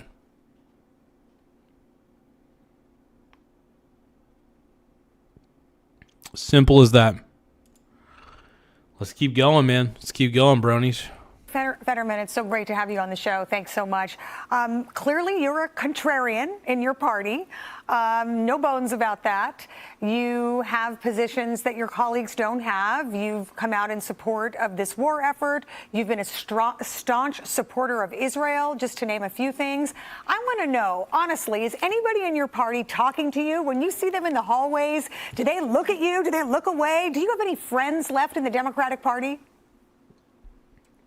Well, I mean, I wouldn't refer to myself as a contrarian, but I'm a Democrat that I represent like a very, very important state like Pennsylvania, and it just forces you and reminds you got to be honest and recognize that there are both sides part of the American. Yeah. Hell yeah. He's recognizing that he may be a Democrat in Pennsylvania, but there's also Republicans that he represents in Pennsylvania too. And they reach out to him, man. And it's good not to just vote along party lines. It's good to vote outside of the party lines and figure out what do your constituents want out of you. How can you serve those people the right way?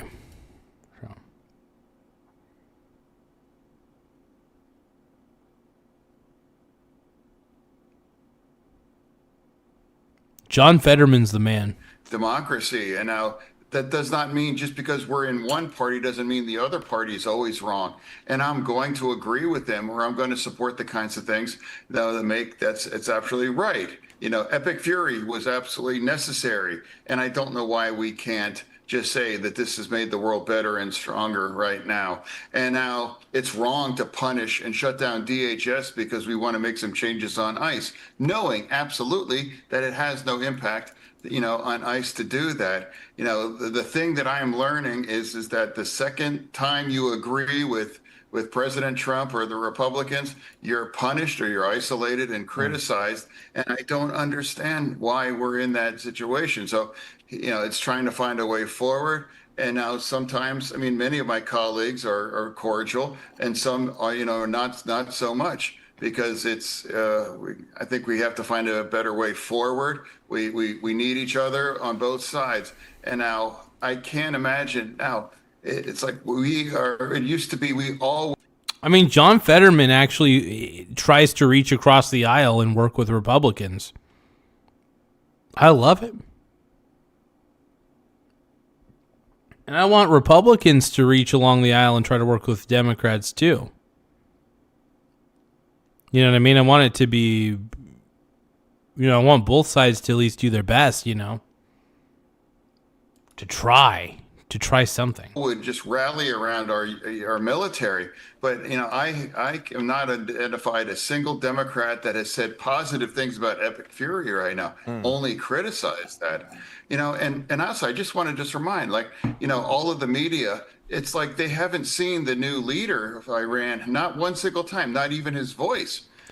Yeah, and the theory is that the new leader of Iran is actually brutally injured and unfortunately disfigured. Look, I don't like seeing people get injured or disfigured. I think it's terrible to wish that upon anybody, even if they're a scumbag. But I do want the war in Iran to be over soon, and I think everybody would want that. But no, I like that John Fetterman really is trying, to work, to really work with the other side, and try to hit the negotiation table. Negotiation's important.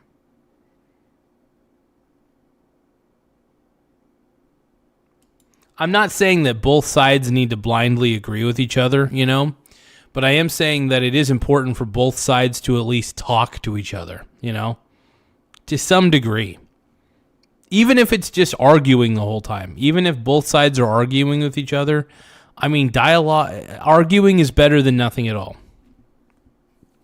Arguing is better than nothing at all in that instance. So it's something to consider, something to think about. But no, cray. You guys, I can't believe this. We're almost to 9,000 subscribers. Once again, we're almost to 9,000 subs. We're currently sitting pretty at 8,927 subscribers. Once again, we're at 8,927 subs. So if you guys can, make sure you guys tap the subscribe button in the upper right-hand corner. It does help the channel grow in a lot of ways. You guys have been a big factor in making this show as great as it is. So I really do want to thank everybody for being a part of the journey, part of the show. I mean, you guys make the show roll, man. But yeah, no, we're I can't believe it. We're at 8,927 subs. Once again, 8,927 subs. I couldn't have done it without you guys, so please tap the subscribe button if you want to keep helping this channel. Anybody who hasn't subscribed, I should say, please tap the subscribe button in the upper right-hand corner. In fact, you know what? I'm going to give a shout-out to some of the people who subscribed over the last 24 hours. Thank you for subscribing to the Michael Garza Show. Don't forget to tap the subscribe button in the upper right-hand corner. Just some of the people. Thank you for subscribing to the Michael Garza Show. Don't forget to tap the subscribe button in the upper right-hand corner. Gotta give a shout out to my boy James Willis for subscribing. Thank you, bro. Thank you for subscribing to the Michael Garza Show. Look at Don't forget to tap the subscribe button in the upper right-hand corner.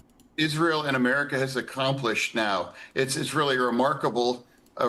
Kinds of thing. Thank you for subscribing to the Michael Garza Show. One moment, you guys. Don't forget to tap the subscribe button in the upper right-hand corner. There we go. Okay, let's keep going. And the world more safe, secure. It wasn't that long. Democrats, we all agreed that Iran was a serious problem, and we can never allow them to have a nuclear weapon. Yeah, and that's the thing. Iran should never have any sort of nuclear possibility. That's why I always say a weak Iran is a good Iran. Once again, a weakened Iran is a good Iran for the Middle East. So as long as the Iranian government is weak, as long as the military for Iran is weak, the Middle East can breathe easy in all actuality. Why can't we say at least this is a good thing? All that's done is they criticized that and made it just a partisan, and it's never going to be, for me, it's always party. I mean, it's country over the party. Senator. Country over the party. Truer words have never been said, Mr. Fetterman. Country over the party. What is best for America? That should be the question that's on everybody's mind. What is best for America? And honestly, Operation Epic Fury, I think, has been a success. There's going to be a lot of people out there who disagree with me on that, but I do believe that Operation Epic Fury has been a major success.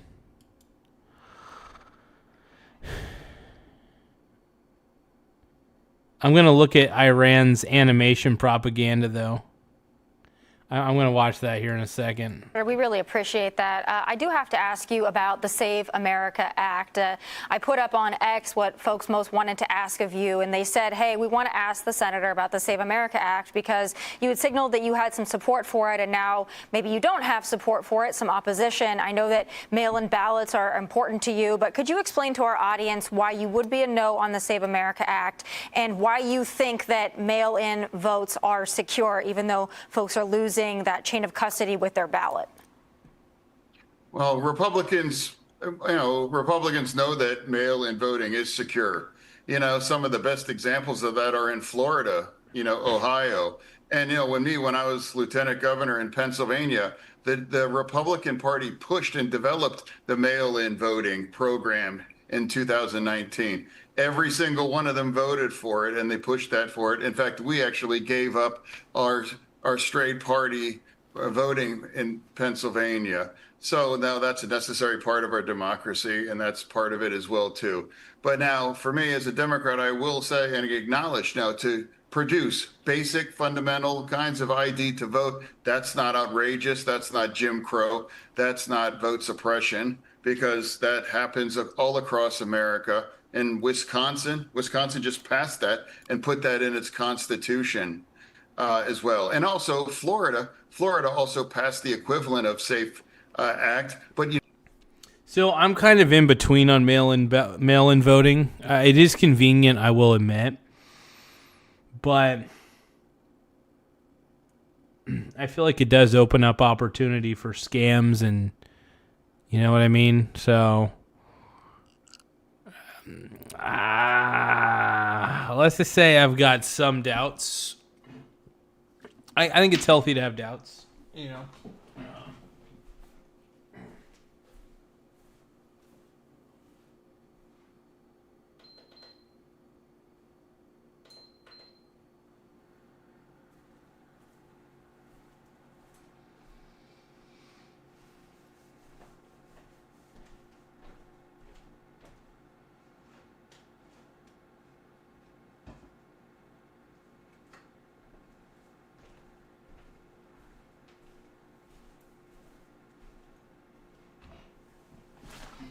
All right.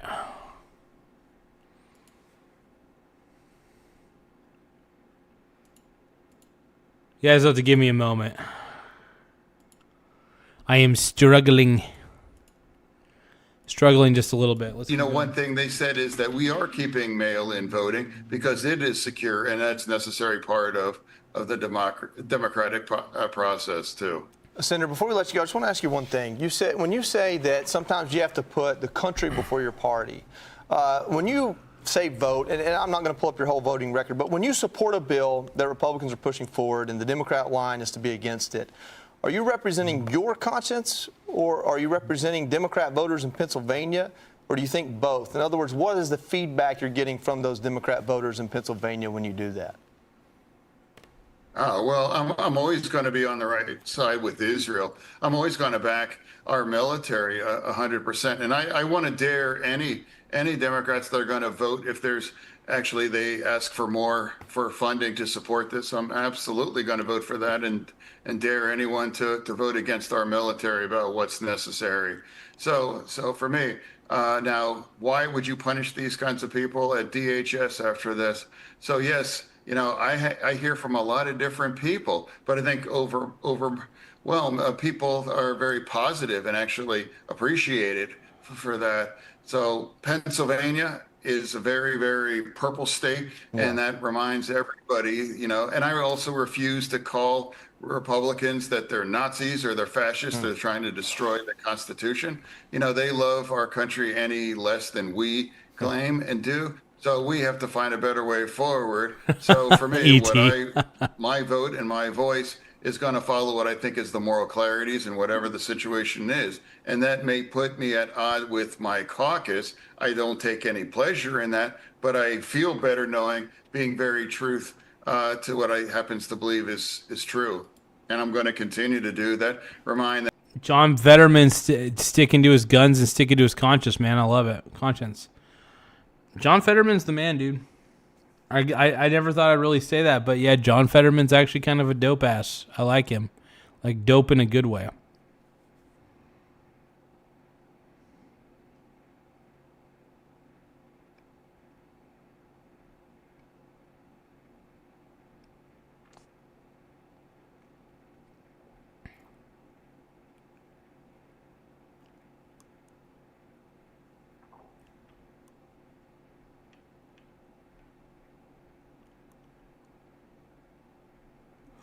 Give me just a moment.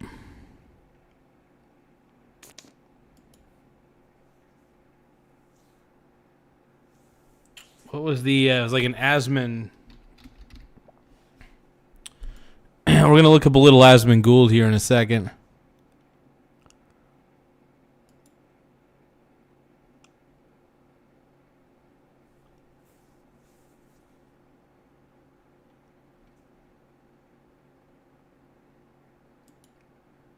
This is a viewer right here, and his name is Ace AT, and he is living in Iran, and he made an update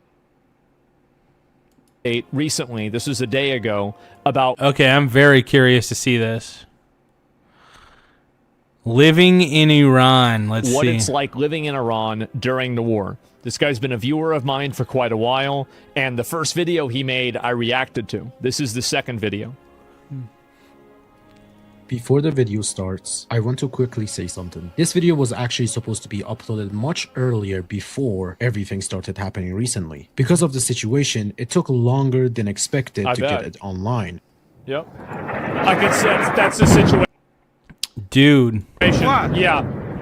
Ah, that was the internet building. Please watch this one. But I already have many clips and information I would like to share with you all in the future, hopefully very soon. I also want to say thank you to Audia, someone who helped me share some internet access so I could upload this video. I won't go into more details. 1% of ordinary levels. But oh I'm my very God. grateful. Another video will also be coming where I react to a video that Skybrows made, which I am included. I know many of you are very curious and want to know what is happening here right now. Yeah, I in understand that, and I truly appreciate your concern. For now, I just ask for a little patience. When the time is right, I will be able to share much more, including things from my own perspective. Thank The you. reason why he probably can't do that is that he doesn't want to reveal information that the regime could use to basically backtrace where he is or what he is, and then use that to identify and punish. Yeah, it's smart. It's smart for him to not use his real identity, especially when you're living in an oppressive country like Iran. They would do whatever they could to hang this guy. The government of Iran really sucks. Tiny Lion Gaming says 51 viewers, 52 likes. Let's go, Brony Bros. Don't forget to subscribe, boys. I'm a dude watching a dude watching a dude. Yep.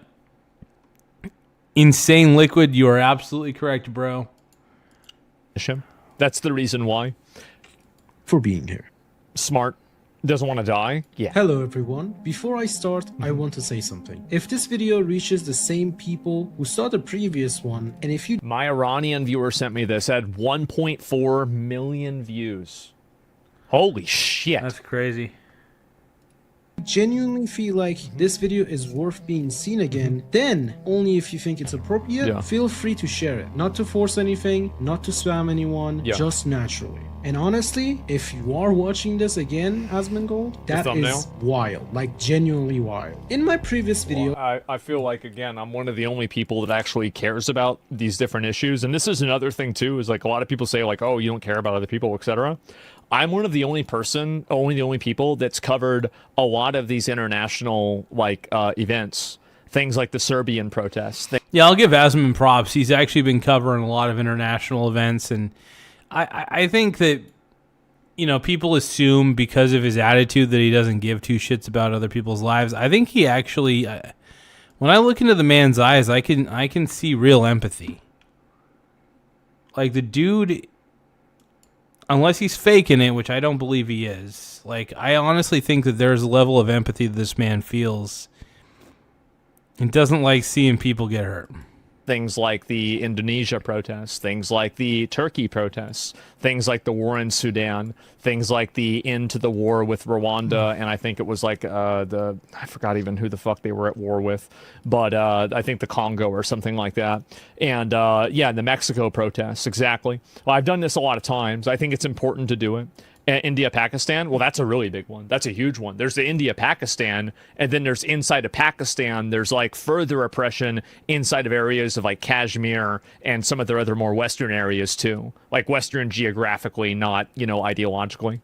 So yeah, it's very, very true. I do my best. And I think the reason why I do it is because nobody else does it. Nobody else cares.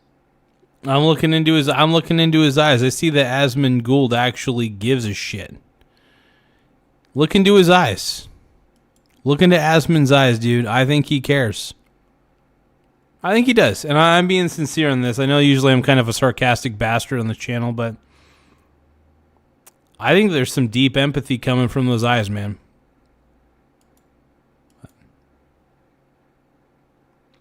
Make sure you guys subscribe to this channel, though. Tap the subscribe button in the upper right-hand corner.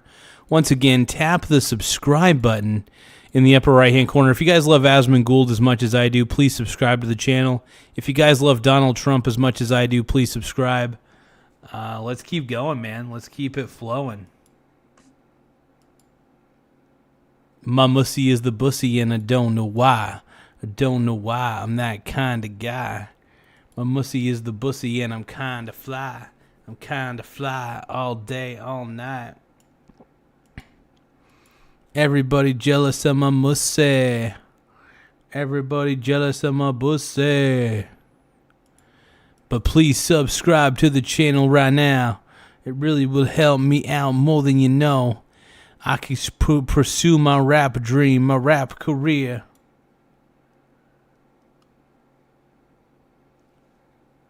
I'm looking into his eyes, you guys. His eyes. I'm looking into his eyes, bro. I'm looking into Asman's eyes, and I see it, dude.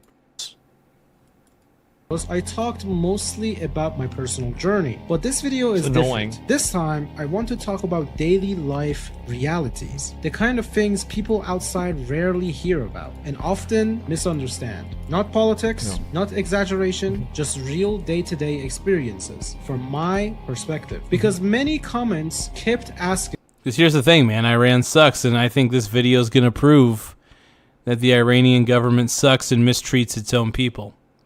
That's what I think.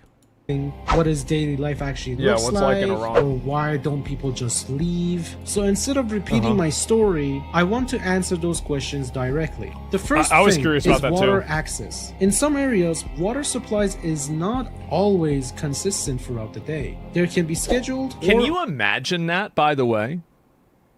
Like, not being able to have water. Like, I think this is something that the Western mind can't even comprehend. Because, like, for us, we've always, like, water is like it's a guarantee. Everybody can get water. You know, you go to the store, use a water fountain. Imagine not being able to get water. I'll be right back. Unscheduled interruptions. That's a good point. Last several hours, sometimes between 8 to 12 hours. This affects very normal things. Cooking. Wait, so water is gone for 8 to 12 hours? Bro, they need to have Bro, fuck the Africa wells. They gotta have them go do wells in fucking Iran. How do you fuck up water? Oh my God. Maybe, maybe people... maybe nobody should live in Iran. This is the kind of stuff that, like, I think a lot of Westerners don't even realize how bad it is in some of these countries. It's like these people, like, you're playing Forza Motorsports and you're driving... No, we got it good here in America. We have it absolutely good here in America. And videos like this, man, give a real perspective on just how good we got it. Down the road in your brand new Lamborghini. Meanwhile, they're walking and they're playing QWOP. Oh, water doesn't work. Oh, God, the internet's broken. Oh, no, they arrested me for being out too late. It's insane how handicapped these people are. It is crazy. All by their oppressive government. Yep. It's terrible.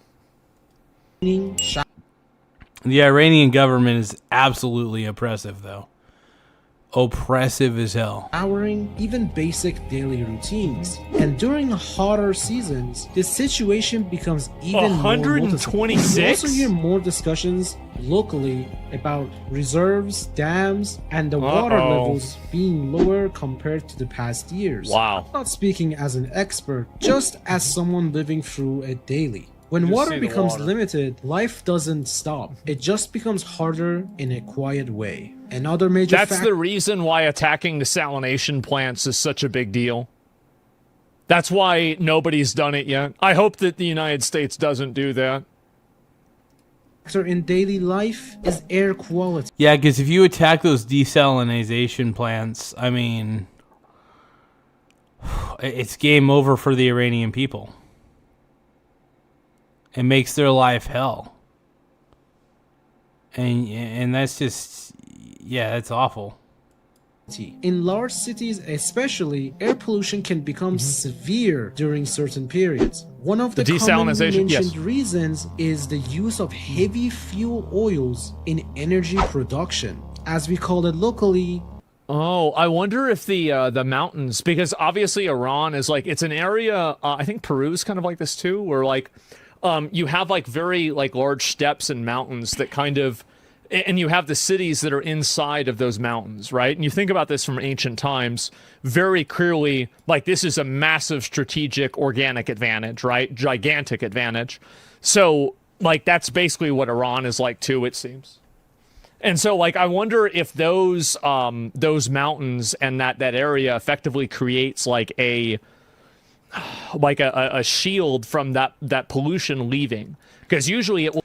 I am actually going to go to bed here in just a few moments, you guys. I'm a little bit tired. I don't know how much of this I can actually watch. I really am actually exhausted.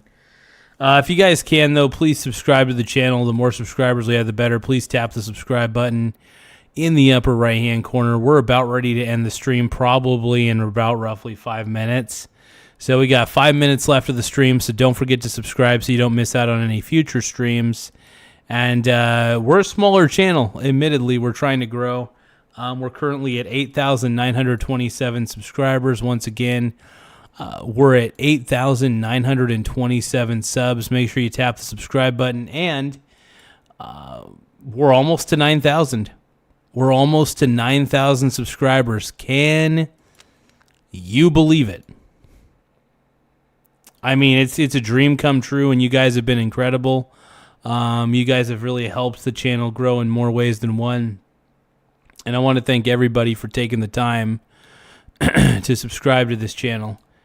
You guys make it happen. You guys make the dream a reality.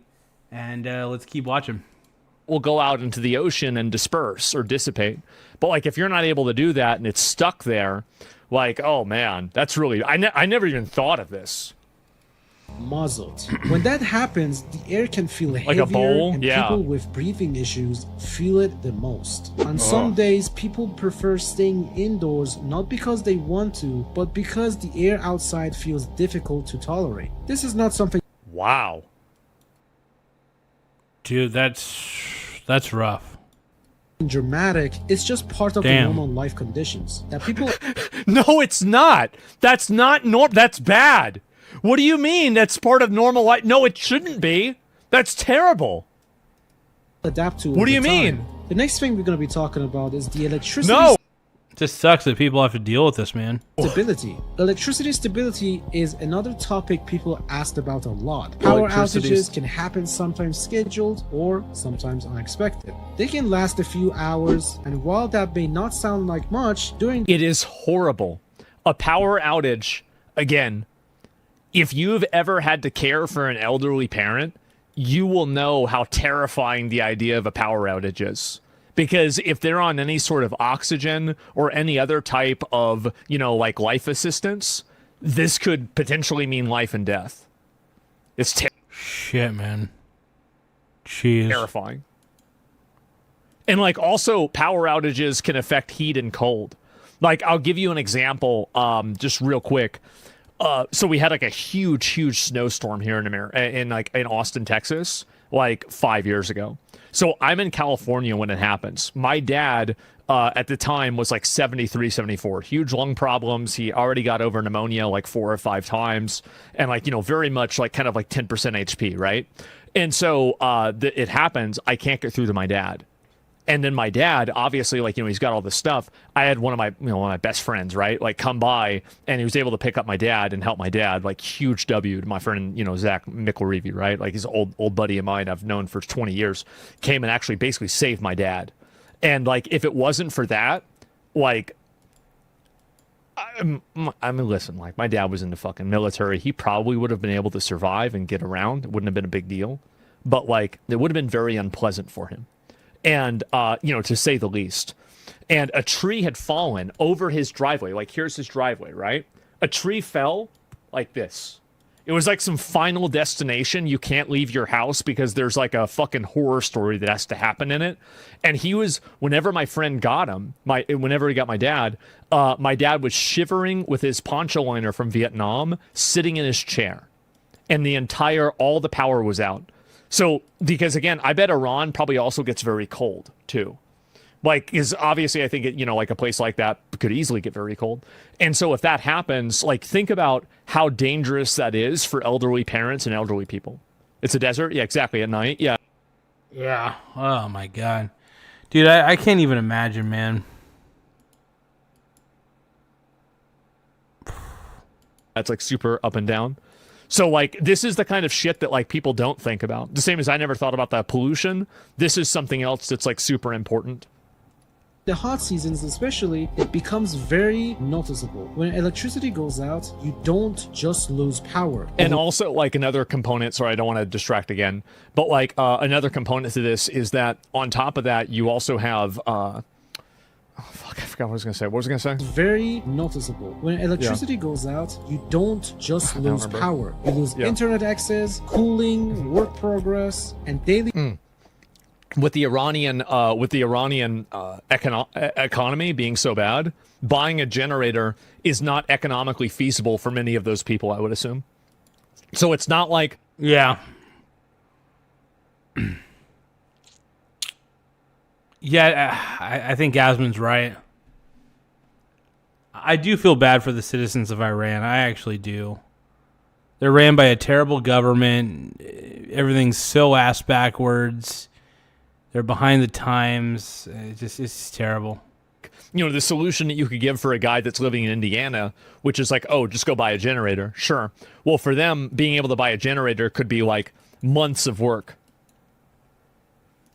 Routine stability. For people working online, even a few hours can affect an entire day. A lot of people assume internet is the same everywhere. But here, internet generators is can be sold confiscated per gigabyte, not unlimited. And as you may know... Wait, they got y'all on the fucking... that like 2007 phone plan? Oh my... They charge you by the gigabyte, dude? Fuck that. Got y'all paying for data? What?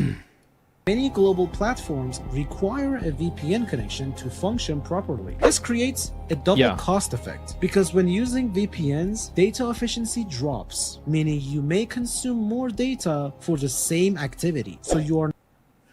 there's another component to this too, which is regional pricing. So if you set your data point to being in let's say Israel or being in London or something like that, now you're getting regional pricing from Israel and London rather than the supposed intended regional pricing for Iran that's at a lower level. Shit, dude, that's, oh my God.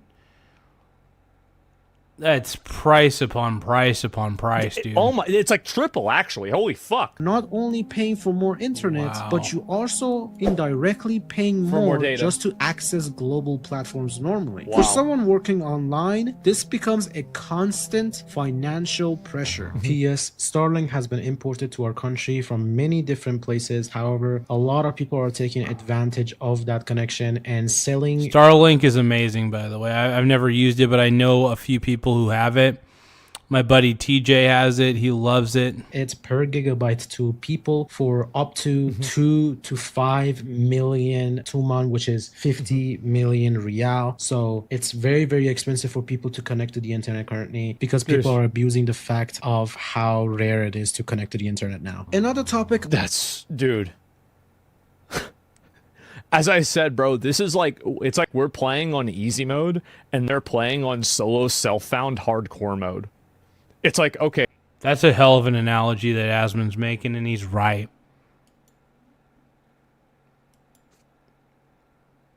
Like, I actually feel for these people completely. I want to get the internet. Can I just go to the auction house to buy the internet? No. You have to find somebody that's going to trade you a piece of currency that will allow you to do a dungeon that, if you complete the dungeon within a time frame, allows you to use the internet for 15 minutes. It's like, holy fuck, and there's PvP. Yes, there's PvP in the dungeon too. I hesitated to mention before is medical access. Some specialized medicines are not always easily available locally. Oh my God. In my personal case, for a rare medical condition that my mother has, I had to look outside the country to obtain the required medication. This process is Which means that it's also completely outside of the economic ecosystem inside of Iran too. Simple. It involves... Shit, man. I'm feeling bad for this guy, man. I'm feeling bad for the entire Iranian citizens, man. This sucks. Involves time, cost, a lot of uncertainty. Stress. And when the health is involved, uncertainty. And there's another component to this too. I don't know if he's going to talk about this, but like going and finding aftermarket medicine right now is really dangerous on the black market because of the different things that it can be cut with. I mean, number one is fentanyl, right? It's really dangerous. Yeah. If you're trying to buy any aftermarket pills right now. Most stressful part. Even bringing medicine through the travels come with its own complications, paperwork, stress, and fear of delays. So imagine people who cannot travel at all and must rely on expensive alternatives just to get essential treatment. One of the most common comments I receive is, why don't you just move to another country? I understand why people just leave. Ask that. From the outside, it sounds a simple decision, but in reality, it is extremely complex. First, passports have limitations. Also, another component to this is that there's the diaspora of Iran is was it 6 to 9 million people? Like, I think it's like it's millions of people. I know that for sure. When it comes to visa access, what's the Iran? How many people have left Iran in like the last? How many people are outside of Iran that are Iranian nationals? Like, I don't know exactly. Most destinations require visa approval, financial proof, long processing times, and sometimes non-extendable 4 to 5 stays. Okay. Second, relocating is not just a plane ticket. It requires stable income, legal residency options, banking access, and long-term planning. For many, and you remember he said the last video he made was about how banking over there is restrictive as well. That was with like his YouTube money. People, it is not about willingness to leave, it's about feasibility. Another thing people don't realize is how difficult international banking can be. Opening globally usable bank accounts is not always straightforward. Many international financial systems... Huge problem. No, I feel lucky to be in the U.S., man. I feel extremely lucky. Like, I do feel like, even though sometimes the cost of living gets a little expensive, in the U.S., I mean, it's like... we definitely have it a million times better than what they have in Iran going on, and it's like Oh. Crazy. Well, I think I'm going to put a pin on this one.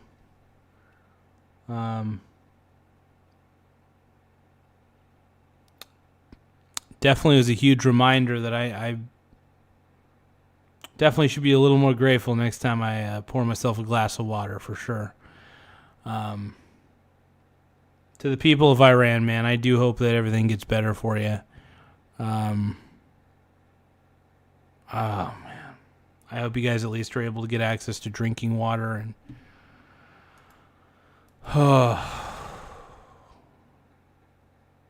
Iranian government sucks a lot. I just hope this war ends quickly. I hope that things get immensely better for Iran. I mean, that's pretty much what I'm hoping for. I got faith in Trump, man. I got some faith in Donald Trump on this one. But